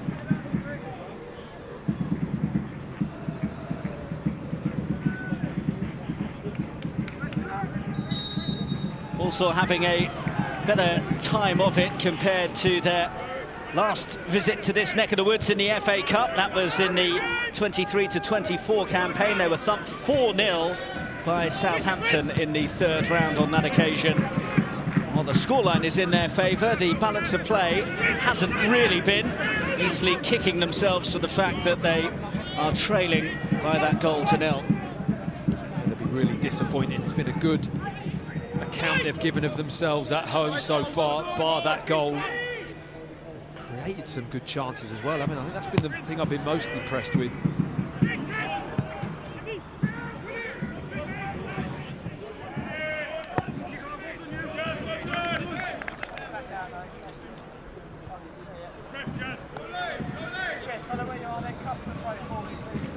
So it was interesting the point that Sam was making at the break as well. We know Matt Sadler always sticks to 3-5-2. The opposition have lots of the ball, and that's been the case even against lower league opposition today. But the wing-back's pace and Kanu's pace on the counter are the key assets, and we have barely seen any of that today. Well, they're the most attacking players on the pitch, really. You know, they're the catalyst to get the team going in those wide areas.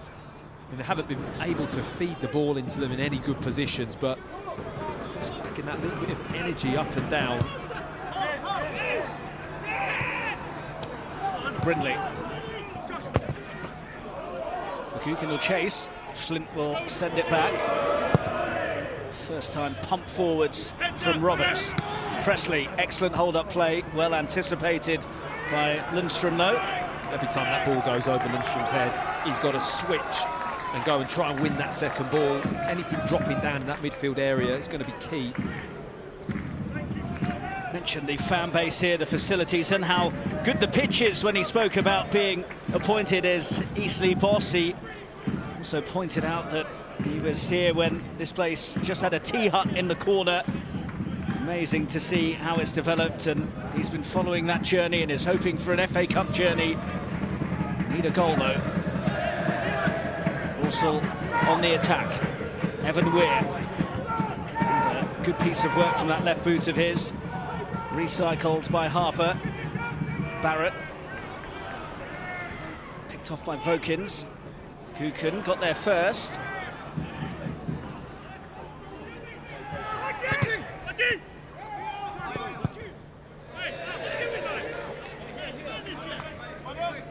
There's certainly a Football League feel around this ground, isn't there, with the stand and the pitch, and it's got that feel about it. Well, they've been in the fifth tier for 12 straight seasons now, and Stuart Donald, the chairman and majority shareholder, has said that they want to go for it, and if they're not up there in the National League at the end of the season, that'll be a bit of a disappointment. They've certainly spent a fair amount, 10 million or so, during his first spell as the man in charge of the purse strings here.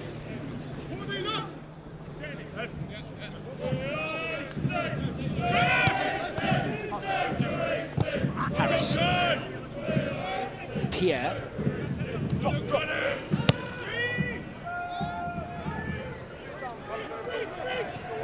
Uweka. Humphreys. Brindley. Lundstrom. Right idea, but not anticipated by Saunders. Brindley in well. Lundstrom. Ball needs to go over the top for Saunders a little bit early, as soon as they can. Weir comes out of his space with the ball into midfield and tries to play it. If it turns over, it's got to go into that channel. Saunders is such a willing runner on the right-hand side for Eastleigh.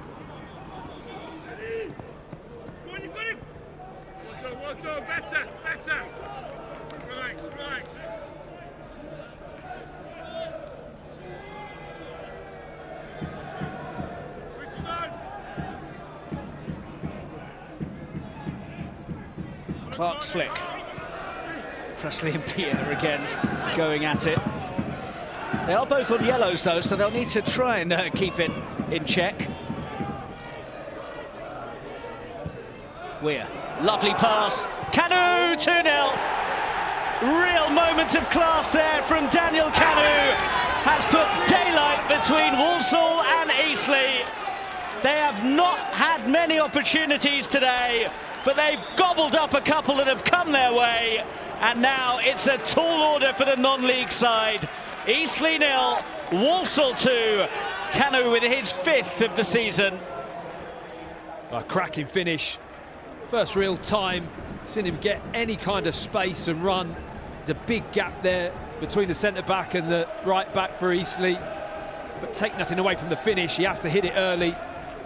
It's a really good spot. Weir again with his left foot, just rolls that ball in. I mean, look at the weight of that pass, cushions it perfectly for Kanu on the run.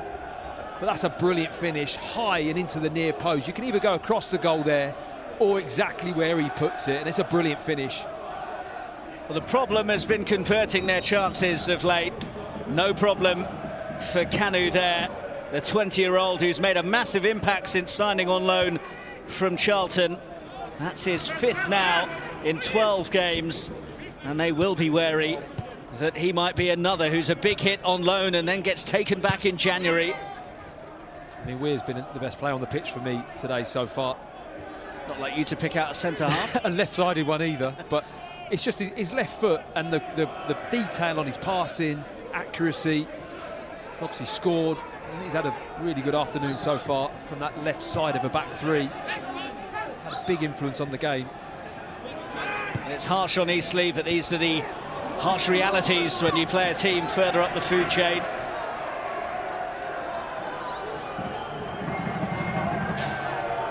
Worker doing a number on Presley this time around. You get those little moments of quality like Kanu showed there, like Weir showed with the weight of pass, and just to get his head up, play it first time and slide it in. It's worth another little look. Gets transferred through the midfield and he sees the space straight away, gets his head up before the ball comes to him, which is the difference. Allows him to see the pass, and it's a top quality finish to match.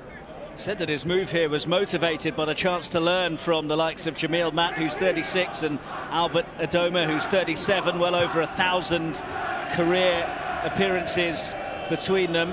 And Kanu says that they're always willing to try and help him. I'm sure both of them on the bench would have approved of that hit.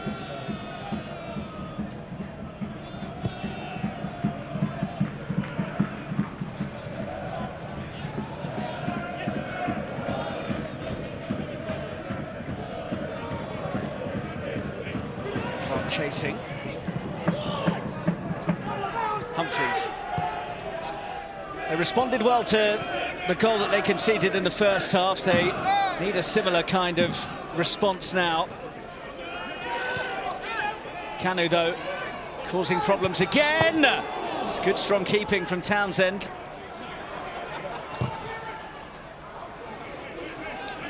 Comley turning up the heat now. Handled safely by Nick Townsend. He's in a hurry to get this forwards. Saunders getting no change out of Weir.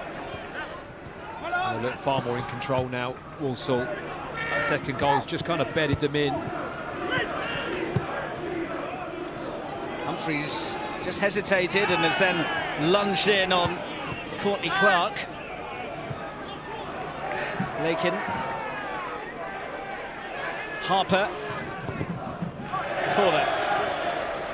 Really starting to grab a hold of the game now. Eastleigh are on the back foot.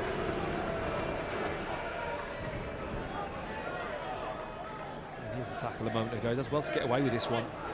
It's only because the referee waves play on, but that for me, certainly a yellow card.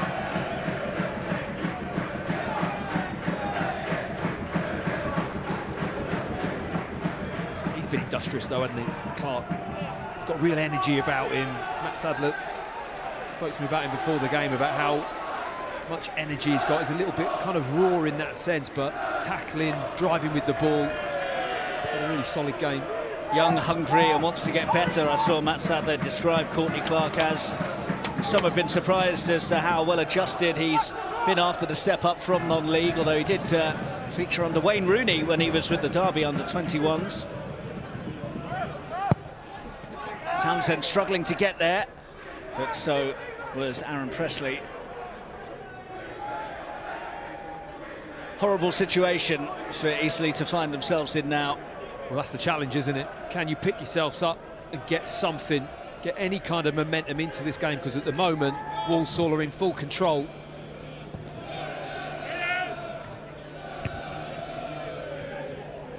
One of the lowest scorers in the top 7 in League Two. As I was saying earlier, it's been about not converting their chances, so perhaps this might be a change in fortunes on that front.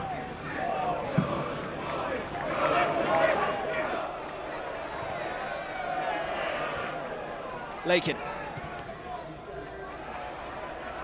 Townsend thought about coming and then decided to retreat, but it will be a Walsall corner, and in contrast to the first half, they have been the dominant force. Yeah, Lakin happy just to let that one run out, knowing the corner and the set play is a real strong point of Walsall, and they'll throw everyone forward again.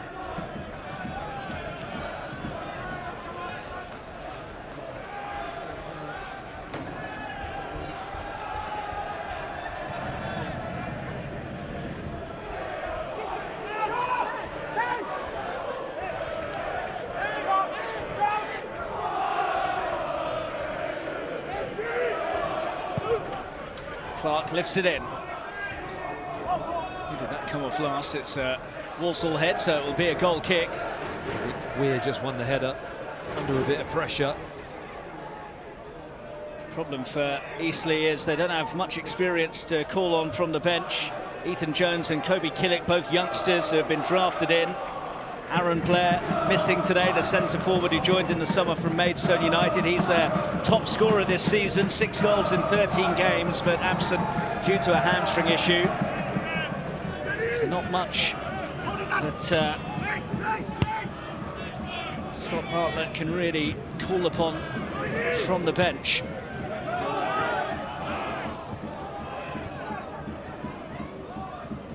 Canu. Lakin, guided away by Temi Uweka. Uweka just reading that one. Knew the ball was wanting to get fed down the channel, came across and just cleared it out. Eastleigh keen to try and get hold of the ball. I mean, first half they were having a little bit of joy playing it forward. Saunders was on the run. Magukin was flicking balls on, or just being really busy in his movement and causing a problem, but it's been much more solid and controlled from Walsall start of the second half.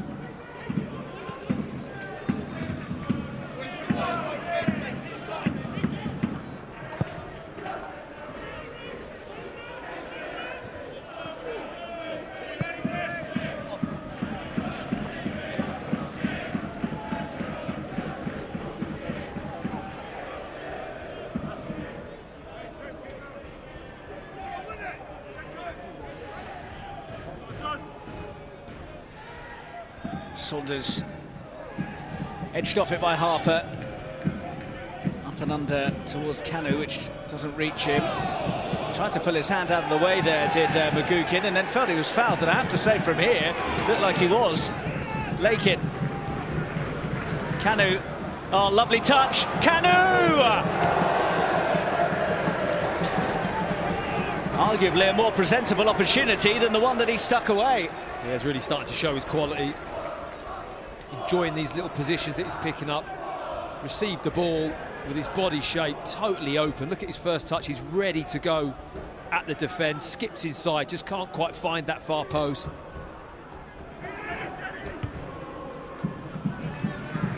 He caught the eye in September when he found the net in 3 straight league games, the 20-year-old. There'll be some Charlton Athletic fans that are enjoying what they're seeing today based on his showing. What I like about him is he's not been heavily involved in the game, which you see with a lot of centre forwards, but 1 or 2 moments, and when he's had them, he's been really clinical. He's come to life and shown a bit of quality. You might not feature for 3, 4, 5 minutes without touching the ball sometimes, but then you're ready when the opportunity comes, and he's certainly done that. Also, that partnership between him and Aaron Pressley has been effective. It is that cliched big man, little man, but it's worked well. Definitely, Presley's always fighting, involved, looking to win things. You know, he's far more notable in the game, but Kanu's popped up with a key clinical moment, and that's what every manager wants. Harper misread that. That might give an opportunity here for some changes to be made. Certainly activity down on the Eastleigh bench.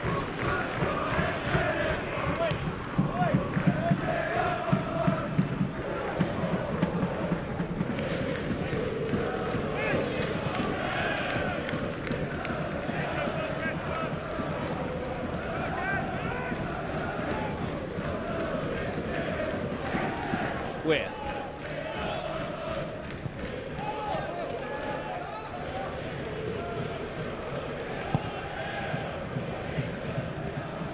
Presley leapt well and got there ahead of Oweka. Harris. Should be easy for Flint. They're the kind of balls that were causing a little bit of problem in the first half. Also weren't dealing with them as well.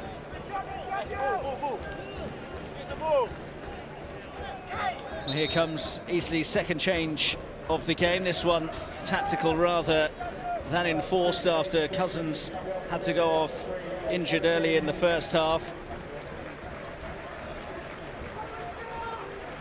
Luke Skinner signed on a short-term loan from Bristol City until January. Was ineligible in the previous round, but is able to feature today. And Jake Vokins, who scored a cracker in the last round, is the man who goes off. Let's see if Skinner can bring any action to this Eastleigh team. It's a big challenge.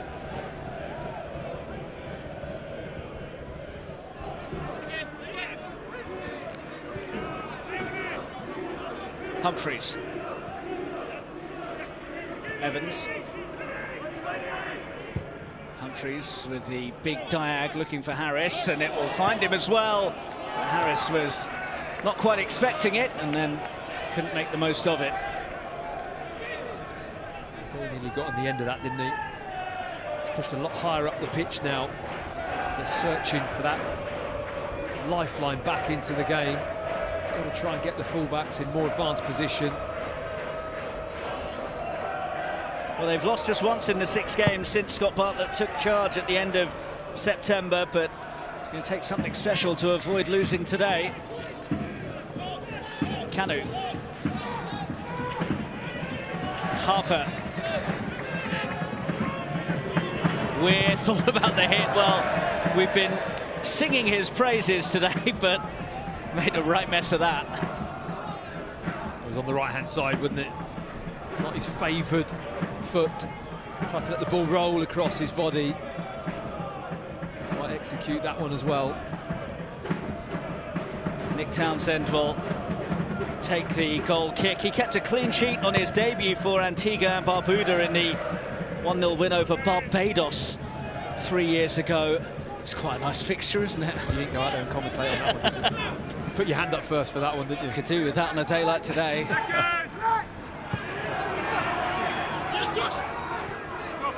Brindley. It's good from Flint.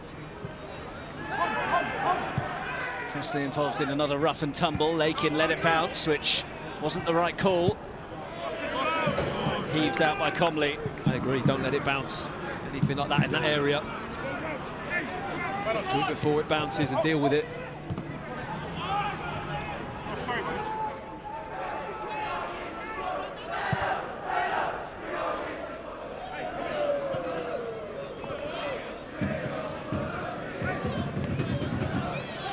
Humphreys dropping deep.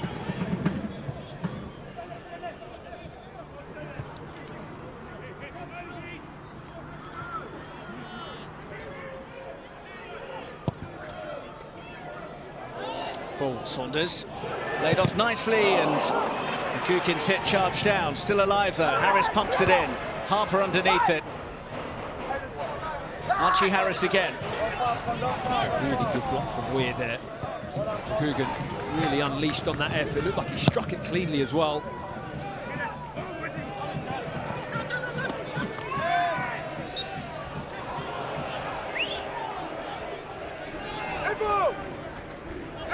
Trying to put my finger on what exactly has changed in the second half, because his side were really struggling before the interval, but have looked very comfortable in the 20 minutes since.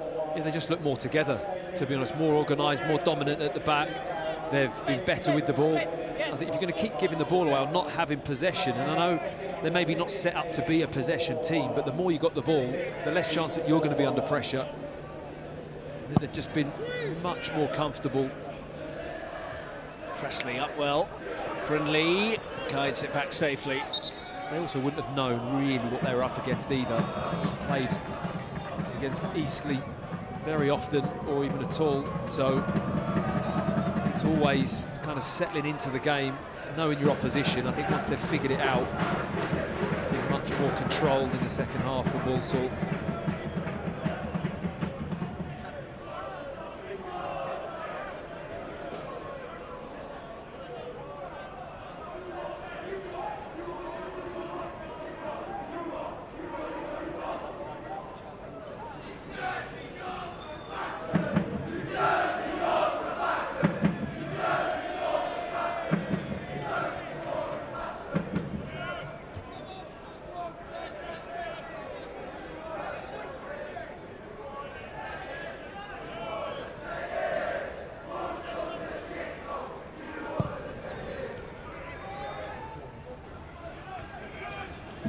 winning all of those aerial balls now as well, Walsall. An area that Eastleigh were having so much joy with in the first half. Skinner turning into trouble. Nearly got it back. Harper. Forwards quickly by Lakin. Kanu. Evans picked his pocket. Lakin picks up the pieces though. Kanu. And still. Brindley in the way of the cross. Harper. Kanu, another nice drop of the shoulder. And a nice ball in too, but Humphreys in the right spot for Eastleigh. Well, that has broken for McCukin, and there is Aidan Flint in the nick of time. Good reaction from Flint. It's another area that has been better from Walsall. It's winning your headers, winning your tackles, second balls. They've been more on it. That is the cornerstone of these kind of ties. The physicality, you better be up for it. I think Eastleigh just outdone them in the first half. Harris.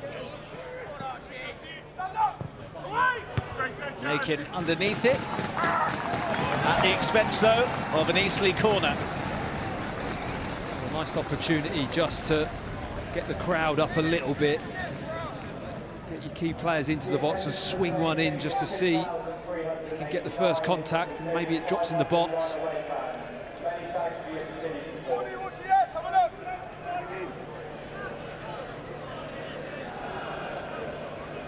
It's from the side that Walsall scored the early opening goal. Flint, though, towering above everyone. He has been head and shoulders literally above most in a Walsall shirt this season, the 36-year-old. First FA Cup campaign he played in was back in 2011 to 12. And Flint was actually part of a team that pulled off a shock against Wigan of the Premier League in the third round. His side today looks set to safely avoid one.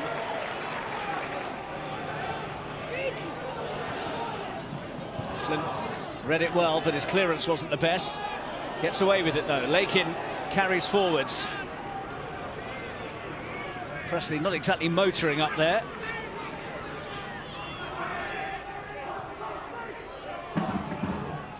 Presley gets it back and is inches away from sealing the win once and for all for Walsall. Well, he might not have been motoring up the channel, but he certainly nearly just found the far post corner here. Nice little lay inside, good reverse pass into him, the space is there. Uses Humphreys as a little barrier here to fool the goalkeeper and just whip it round him into that far post, only a foot wide.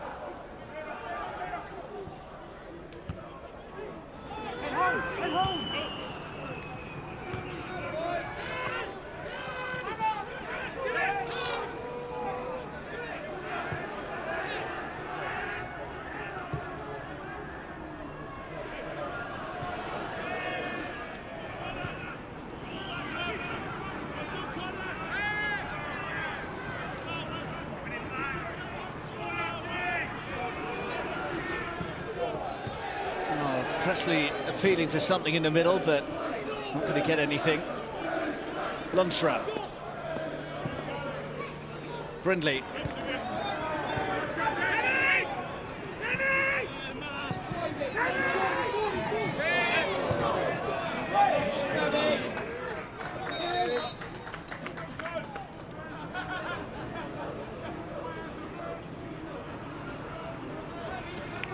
So a double change on the way here for Walsall, looking to just solidify the strong position that they're in. Presley, who has done his job and then some this evening, is going to be replaced by the 36-year-old Jamil Matt. He's had a solid game, hasn't he? That is his role in this team. To be that focal point, to get the ball into him, be physical, other players into the game. He's done that well. And Jamie Chellis is the other introduced as Courtney Clark takes his leave.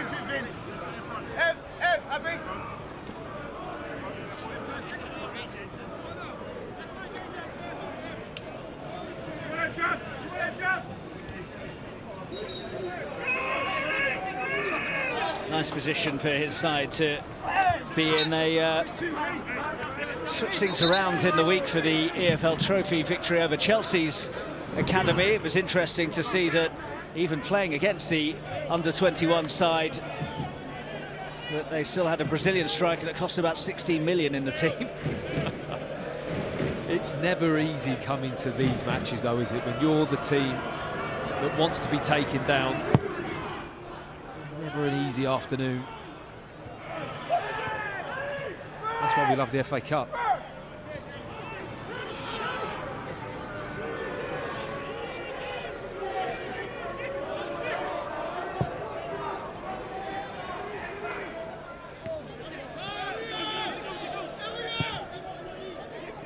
Humphreys. Flint got there first. Get the feeling that he's really been relishing this second half and getting properly stuck in. Here's another vastly experienced man on the pitch, Jamil Matt. Kanu up against Humphreys. And he just about dealt with it, although Kanu's got it back. Humphreys wins it off him. Great tussle there. Oh, well done, Humphreys. Really good play from him, stuck at it, very nearly lost it, but was strong enough just to retain the ball.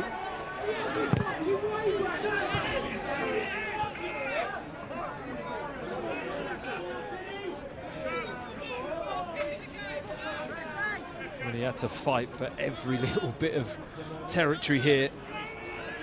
Really got around the outside of him there, Kanu. Then it looks like Kanu's going to win that ball, gets his body in, but really good recovery from Humphreys, never gave it up.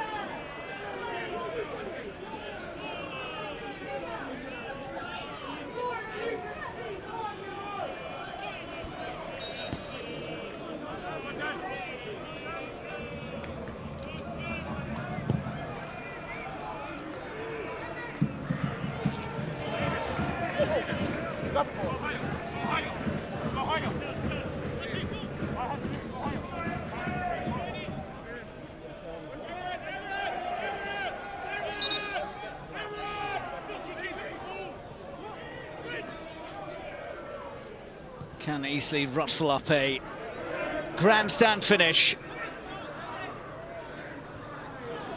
Spitfires not really had liftoff so far.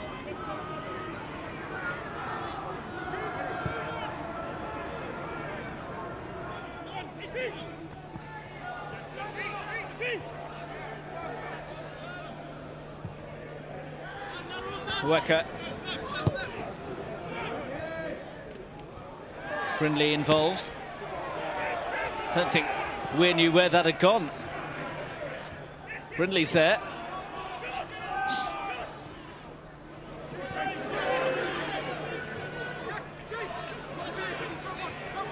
Flip forwards by Lundstram. Humphreys. A couple of lollipops from him. Wecker. That's a foul. He doesn't think so. Looked a little bit soft, but I think they can just dangle that right leg in there. Entitled to go over it. These are the best opportunities. 15 minutes left. You've got to maintain that fight and belief that you can get back in this game, and set plays from this position are certainly a big opportunity, and the possession they've had, well, loads of the ball, but not the right scoreline.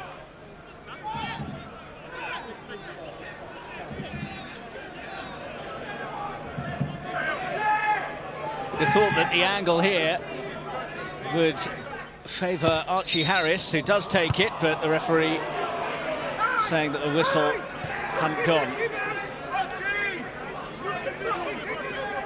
Flint again, though, with header out the box. I mean, he's been like a magnet to that ball this afternoon, Flint. The back for Walsall's headed everything. Well, they've gone short this time instead. Skinner, poor touch from him. Humphreys on the scene. Lovely pass. Harris, dangerous. And that man Weir is there again. Well, he throws himself in the way of that ball. He knows how dangerous that cross can be. And it was a really good cross. Coming into the box, dangerous height. Had to be dealt with.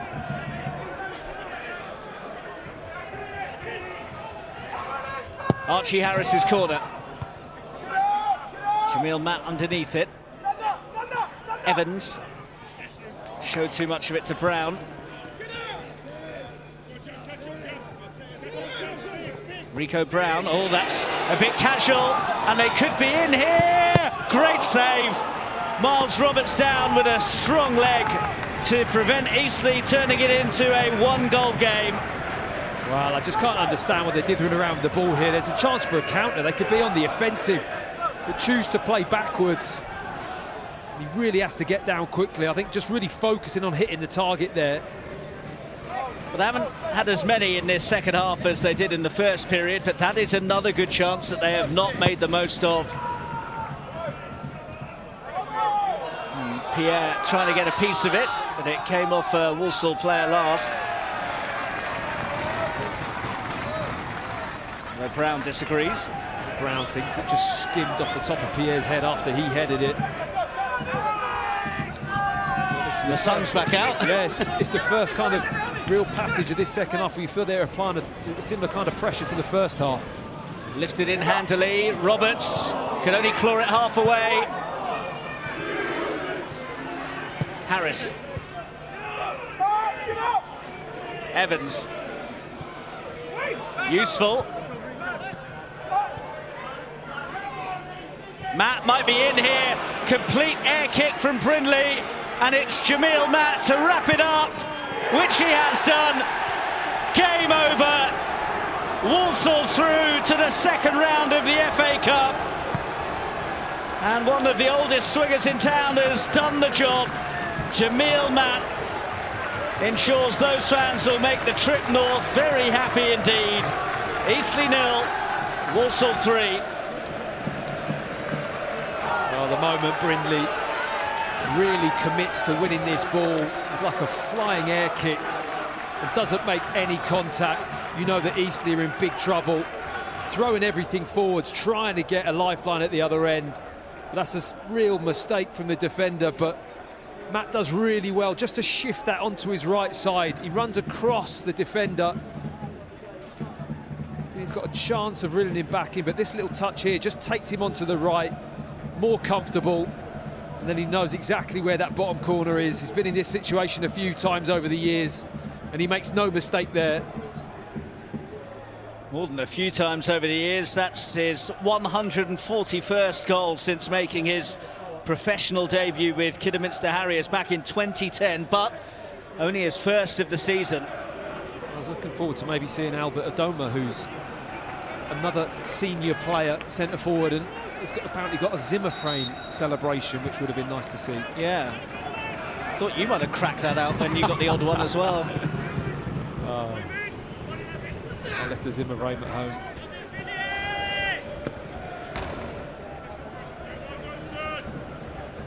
Well, if you don't take your chances, you pay the price. And that is the lesson that Eastleigh have learnt this afternoon. You have to say Walsall have really taken advantage, haven't they? There's some nice quality finishes. Carnew's one, and that finish there from Matt. Really well put together.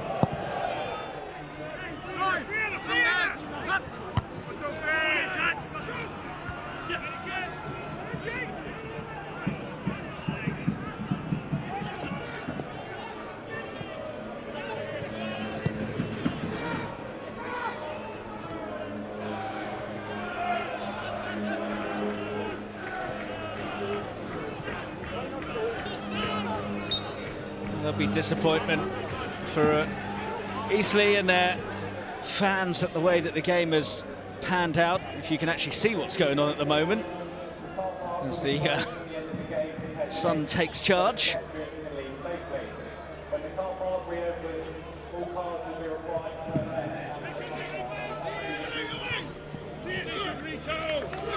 It's the fact the Sun has been in our eyes the reason that you haven't stepped up to the plate like you did with Cray Valley Paper Mills and your wordplay with the Saddlers and the Spitfires in action. Well, yeah, I've left it all in your capable hands, Mark. I mean, that hand has barely been off your forehead the whole game, trying to block the sun's glare. Can Eastleigh give their fans something to cheer late on? when you've got Aidan Flint flying at everything like that. I mean, how many headers has he had like that today? Loving it in the middle of the box. They're really enjoying the aerial challenge, which is winning hands down. You hear that said about a few players, don't you, that they just absolutely love winning headers. Yep.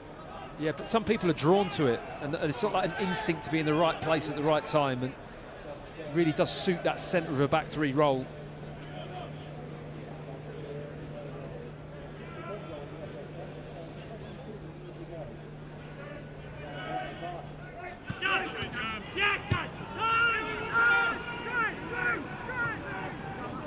Jealous. Brown.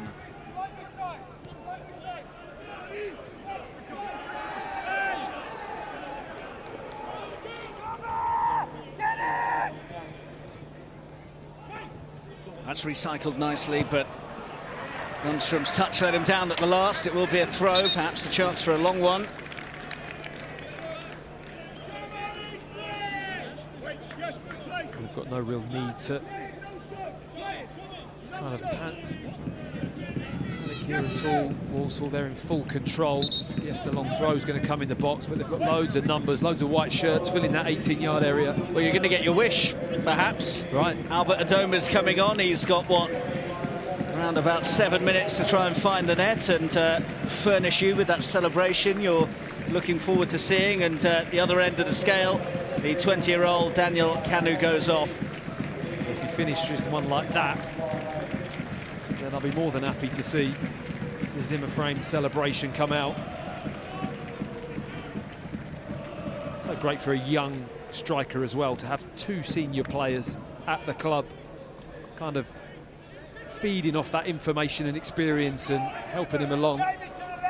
Ryan Finnegan for Comley, the other change, by the way.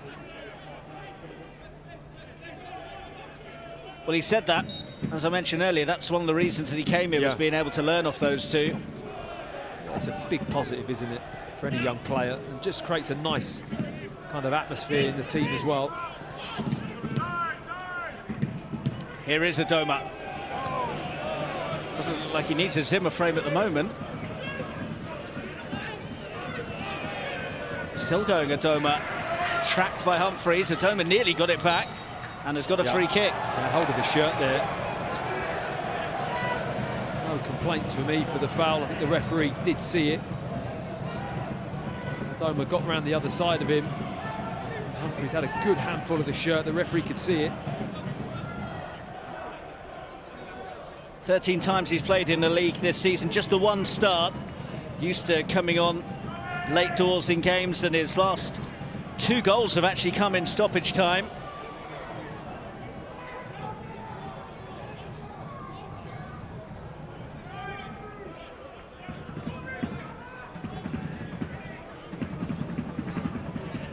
Weir, who has been the standout player this afternoon, with the free kick, which he's wasted. Yeah, just put a little bit too much on it. Perfect angle for him with the left foot, but a little too much energy into the ball. Well overhit it. He feeds into the man of the match for me as well. Evan Weir has had an excellent afternoon. A bit of player that's shown real consistency, top decision making. He's got real quality with his left foot as well, so he gets my man of the match shout.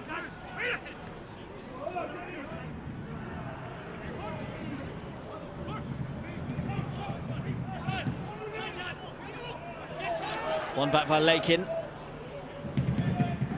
Chellis chasing. Adoma's up there. Chellis just hesitated. Adoma still will get on the end of it, but is offside. He wanted it a fraction earlier. Chellis gets to the ball.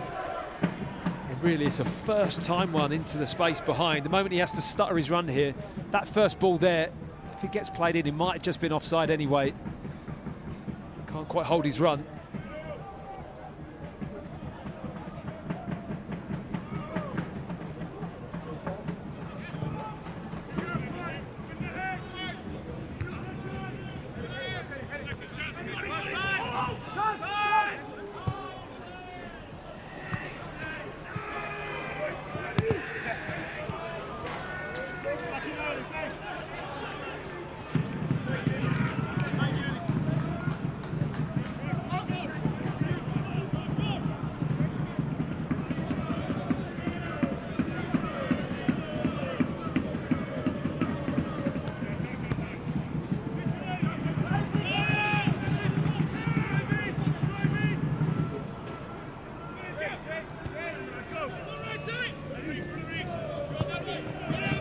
Pierre.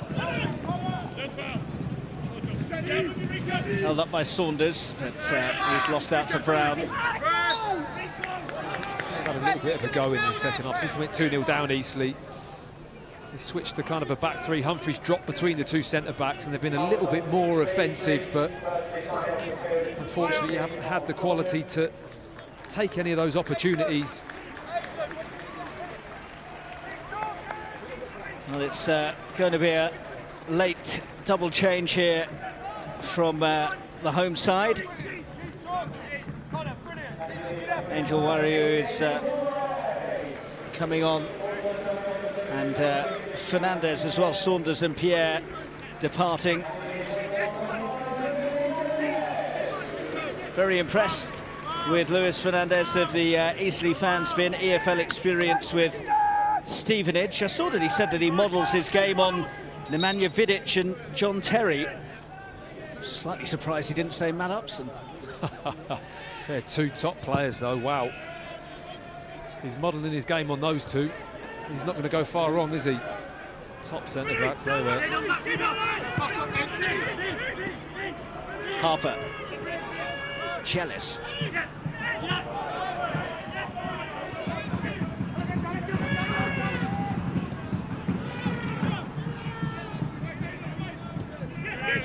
Here's Weir. 90 seconds of the 90 minutes to play, and it's been a professional job well done from the Saddlers.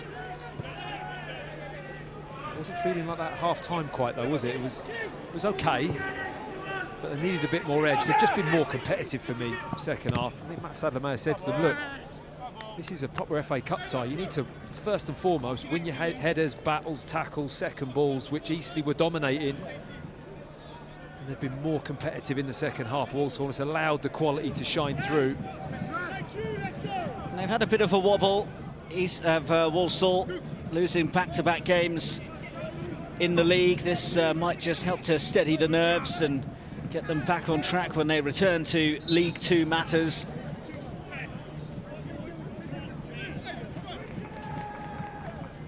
Eastleigh will turn their attentions back to the National League and their fight for promotion to the Football League, which has been a long-held objective. Scott Bartlett speaking about the fact that they want to push and they have exciting players. They would like to just be in the conversation, but selfishly they are hoping to knock at the door, although it is such a difficult league to get out of, given some of the big names that are in there and the big budgets that they have as well. I think that's the key. I mean, we talk about decent budget at Eastleigh. You know, some of those budgets are probably better than League Two teams, aren't they? You know, such a competitive league. Everyone wants to get to the Football League. To be there for 12 years. Well, they've seen enough and are off to beat the traffic. Don't see that generally at non-league grounds, but everyone's in a hurry these days. You haven't boxed anyone in, have you? No, not at all. Not at all. I'm saddling up the horse to get home. Oh, it was worth the wait.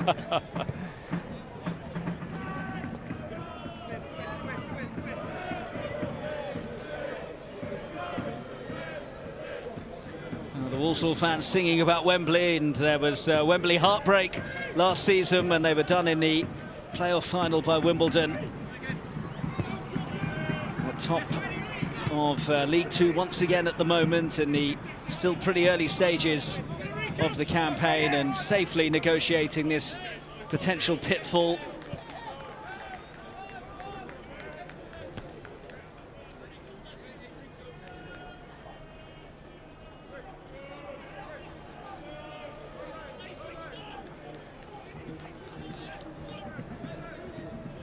He will look back at the game and feel so frustrated by that first half when they were unfortunate not to be in front, let alone going in trailing. Yeah, you look at the chance from Saunders, who just missed the target, did everything right, bar accuracy, that finish, took it early, lifted it over the keeper. The run was great. That for me was the moment. Oh, Toma was nearly away there.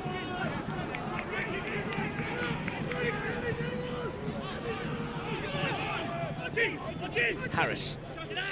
Evans has had a go, and no troubling Miles Roberts from there.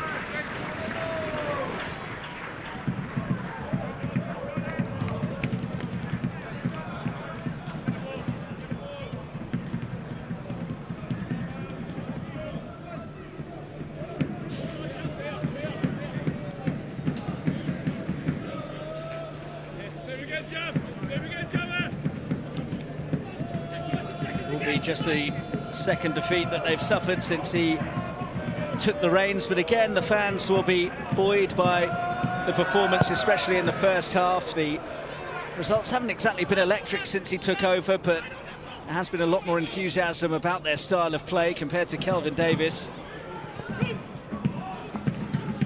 Is there a goal at least to reward their efforts, or not from that attack? Adoma looking for the return. Humphreys wise to it.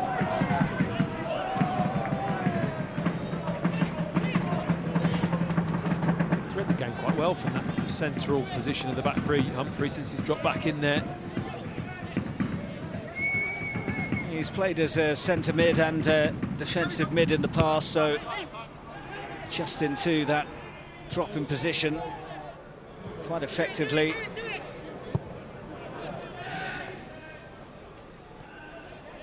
How many appearances of Walsall front two got between them up front at the moment? I mean, that's a lot of games these two guys have played in.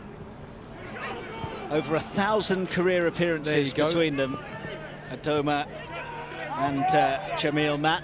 You can now understand the Zimmer frame celebration, can't you? You had that on your own, didn't you? Yeah. Humphreys.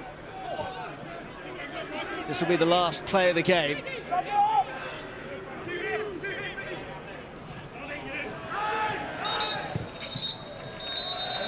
Well, the Spitfires failed to get off the ground today. They had plenty of moments in the first half, but having failed to take them, the League Two leaders punished them. A scrappy goal from a corner set them on their way, and then a quality finish from Daniel Kanu gave them daylight, with the victory wrapped up by the substitute Jamil Matt. A case of what might have been for Eastleigh as Walsall take their place in the second round of the Emirates FA Cup. And that is the story of the game, isn't it? Taking your chances. Yeah, I completely agree. They were much more clinical, Walsall, when they had that moment. They had players that found that little piece of quality that sealed the deal. Credit to Eastleigh, they had a right good go. I thought first half, very good performance, but weren't able to take it. And when that happens, you know it's going to come back around and hurt you at some point. It was a valiant effort, and the players, I'm sure, enjoyed the moment, but unfortunately, they weren't able to see it through. And I guess some of that experience that Walsall have in their ranks has helped them get over the line. When you look at the likes of Aidan Flint and Jamil Matt, who came on from the bench to score the clinching goal, which has given Walsall the victory here by 3-0. Mark, Matt, thank you very much. Yes, Eastleigh fans, Eastleigh players clapping the fans, but let's welcome in the 2-goal scorer, Daniel Kanu. Congratulations, everywhere, congratulations, through to the next round. How do you sum up today's performance? Hard work, fight. You know, we were coming here, we knew it was going to be tough, but we're ready for any challenge, and that's the team we are. I love how you say get ready for any challenge, but getting yourself a goal as well. Yeah, I was delighted. You know, a bit of luck on my side. We're doing the set pieces on a Friday, Saturday, and it comes down to it in a game, and when it happens, and it was just buzzing to go in. And Daniel, how happy are you with your performance today? Oh, really happy, you know. Getting the assist, speak that mic up a little bit. There you go. Getting the assist from Evo, it's like, it makes it easy for me, to be fair. You know, we work on it quite a lot throughout the week, and we recognise our movements really, really well, and it came off today again. And like you said, it goes back to all the hard work we put in the week, and it's just really lovely that it comes off in the game, and you know, we come off with the win and we're through to the next round. Evan, what was said at half-time? Because I thought the second half performance was much better, more controlled. First half, they caused you a few problems, didn't they? Even though you were 1-0, you weren't quite the same level as them in the first half, we felt. But what did he say half time to you? Yeah, so kind of just went in. We knew we had a gear we could go up. And, you know, we did. The lads knew what we were doing. Maybe just first 15, 20 minutes we were off it a bit. But it still makes it difficult for teams to score. And that's the team we are, you know. We'll put our bodies on the line because that's the way the gaffer has us. That's the way Flinty has us. But, no, it came out second half flying. To get an early goal from the big man was unbelievable and a good start.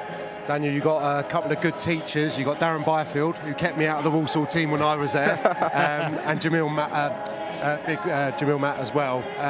How important have they been? I'm sure Darren gets into you and helps you on the training ground. Every day they're on to me, helping me get better, and you know it's a blessing. You know, I don't take it for granted being surrounded by players like Jamil Matt, Albert Adoma, and then having the mentoring of Darren Byfield as well. It's massive for me, especially coming on loan, trying to get experience. So it's just massive for me every day coming in and enjoying the work that I'm doing and enjoying learning from them as well. And I try and soak it up as much as I can and just learn as much as I can. And I get the rewards from it in the game, you know, get the goals that, you know, we work on in training. And yeah, it's massive for me, especially as part of my development. One like that. Daniel, actually, I want you to look at the screen right now because this is where you switch from player to pundit mode. And if you can talk us through and break down your goal for us, this would be amazing. It looks better on camera than what I saw. Yeah, like I said before, I know Evan really well. You know, ever since I joined the club in August, we developed a really, really good connection. And as soon as the ball went across, I already knew that he was going to slide me through, and it's just a matter of whether I can finish or not. And, you know, I got it right today, and I'm really happy with it. It's a really good finish. How nice is it, Evan, to have a cup run? Because obviously your priority after the disappointment last year's promotion, you're top of the table. But the cup run, is it something you're all buzzing for and want more of, or is it kind of like still the priority is the league? Well, I didn't hear the first bit. The priority now, you want obviously do well in the league, but how important is it for you, and how much do you enjoy the cup, the side of it? Because today you've got the result, and now you could, you know, depending who you get next, you could be potentially in a third round draw against the big boys. Yeah, no, love it. You know, playing any game of football, we love it. I just meant the amount of games. Yeah, no, it's not too bad, you know, because we're in every week, we're training hard, ready for any game, and we'll run hard because that's the way the Fenners has us, and we're ready to run, always ready to run, because we do it in the midweek, and coming into the games, it just makes it a little bit easier, and we can run teams down, and I feel like that's a really good success that we have. But it's just about keep going, keep building, and staying together as a team. Evan, I spoke pre-match about Walsall having a left-sided centre-half who got loads of goals and assists last season. You're stepping up to the mantle already. I think that's 4 you've got. Is that the system, or is that just the individuals that Matt Sadler's had to be deployed to the left side of that? You know, I think it's a bit of both. You know, I learned a lot from Tails last year. Yeah. He was a great lad, deserved everything that he got. And we'd talk each other through it every week nearly. And I'd ask him questions, he'd ask me questions. But that's just the bonds that the team have. And it's unbelievable that the gaffer gets in such great lads, because we all just bond together, learn off each other, and we just bounce off each other every week. Daniel, do you think you can take this win from today back into the league now? You are top, but you didn't get a win in your last 3, so hopefully this will give you a boost again. Yeah, definitely. I think above everything, I think it was important for us to get a win today. You know, because it's been, like you said, it's been a while since we've won in the league. So this is definitely something we can take into the league now. You know, we'll go back and we'll review the things that maybe we could have done better, but also the things that we've done well as well, and try and take that into the league and, you know, continue to propel ourselves forward, because that's what we want to do. Are you going to be watching the draw tomorrow? Yeah, definitely. Evan, your man of the match, chosen by Matty Upson, so you can thank him if you know him. But yeah, well done, mate. Appreciate it, thank you. Nice, Evan. Thank you. Guys, congratulations. Thanks for joining us. Appreciate it. Thank we'll you. take the mics for you as well. Thank you so much. Thank you. I don't know how I've ended up with both of these. But no, let's have a look at the goals again and the 1-0 that came from the set play, Sam. Yeah, constant threat really, everywhere, whether it's in open play, dead balls, obviously free kicks we saw. That illustrated the tail end of the first half, but this one, yeah, they wouldn't have been happy, Eastleigh. Obviously, the goalkeeper just gets pinned in a little bit, and then Weir's just a little bit more powerful than Saunders on the far post. So, yeah, up to 4 for the season. What are we, just into November? He's doing incredibly well, and like I said, pre-match, he came over from the Irish League, and it took a little bit of time to find his feet, and now given the opportunity to play consistently, he's taking it with both hands. Danny, do you know what? We spoke about it coming into the game. When you are favourites, sometimes that could be harder than actually being the underdog. Do you think that's what we saw in the first half, trying to feel your way into the game? I do a little bit. I thought there was a little bit of complacency. They weren't at it. I know they got the goal, but other than that, they didn't really cause them any problems, and they looked like the team from the lower division. I think he gave them a rocket half-time because it wasn't good enough. They were struggling to maintain Eastleigh, and but the second half, you could tell they were at it more. The goal settled them down, more composed, more confident. Yeah, much better, and I think that's down to the manager half-time. Why do you think it is sometimes in the first half, Sam? I think there's clearly huge motivation for the underdog, if you like, and no two halves of football were ever the same. Yeah. Walsall weren't going to be that bad again in the second half. I think that the midfield players, Comley, Lakin, started to get their foot on the ball in the second half, and we're probably a little bit critical at half-time of the lack of involvement from the two strikers who have been so good for Walsall, and they combined a lot better in the second half. And I think Danny's right, though. The second goal in a game like today, it settles the league side down, and it's a kick in the gut for the National League team, and they went on from there, and in the end it could have been an even more handsome victory. But it'd be interesting to hear from Matt to see exactly if there was anything tactical, because also they are playing a lot of games, aren't they? Yeah. You know, and sometimes get yourself up for another one, especially after a couple of defeats. Yeah, absolutely. No, I thought the second half application and their use of the ball was a lot better than what they showed in the opening 45. Yeah, well, actually, you said about Matt coming over, and here he is. We'll get to talk to him ourselves. How you doing? Matt, congratulations. How you doing? You're all right, mate. How you doing? You okay? Very good. First up, we want to ask you, because Danny was saying, God, you must have said something at half-time. I thought the last 10 minutes of the first half we started to get to grips with it a little bit better.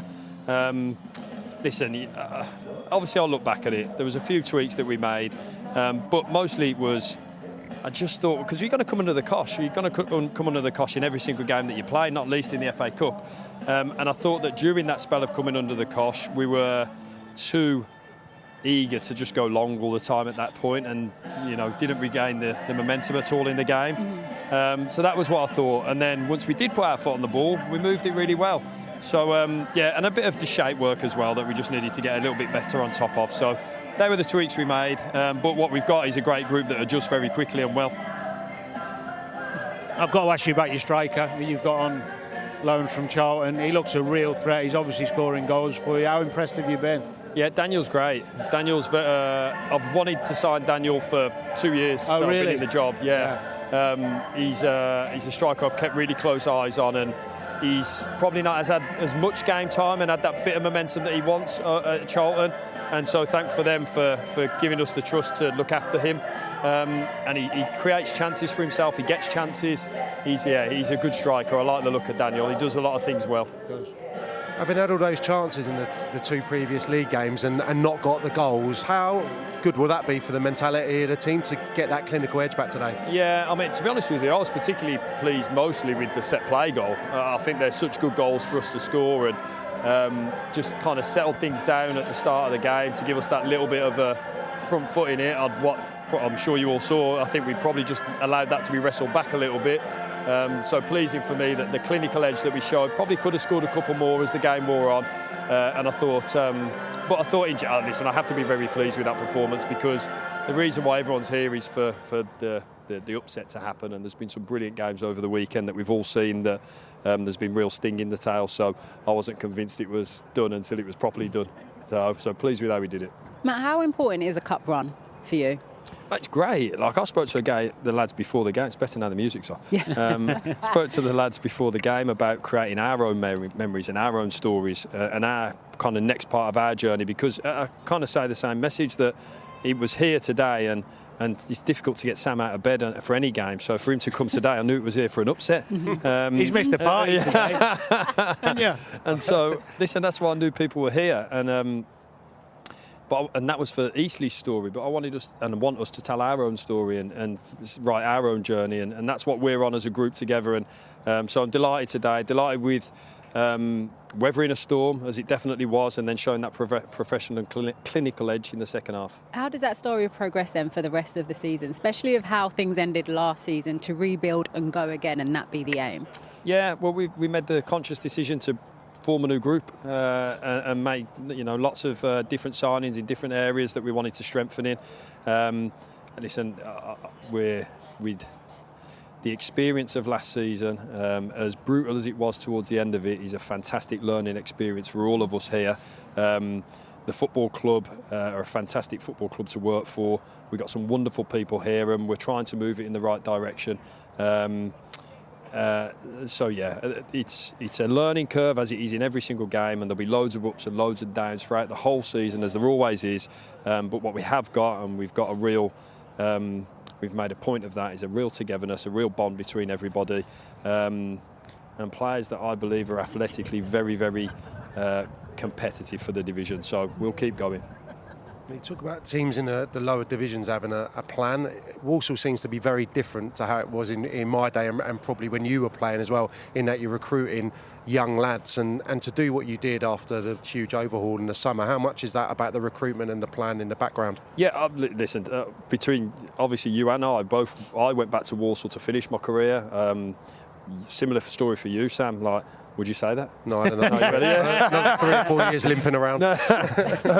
But yeah, and for me, I wanted to change that. I wanted it to be a place that young, hungry players want to come and play, with a mixture of experience, of course, and we have to have that. I think it would be very silly of me to just go pure young and hungry, but we want to be a place that people have an identity and see what we want to do. We want young players to want to come and play for us, and we want to be seen as something and have a plan and have a style. Because again, for a long time, I don't think we had an identity at the club. I think it was a place to come and retire. It's not that now. Okay, Matt, congratulations. Thank you. Thank you. Cheers, thanks very much, guys. Coming over and talking to us. No problem. I'll take your mic for you. Thank you. Cheers, guys. See you in a bit. See you later, Matt. We appreciate it. Matt said there about younger players and getting that balance right. So let's have a look at goal number 2.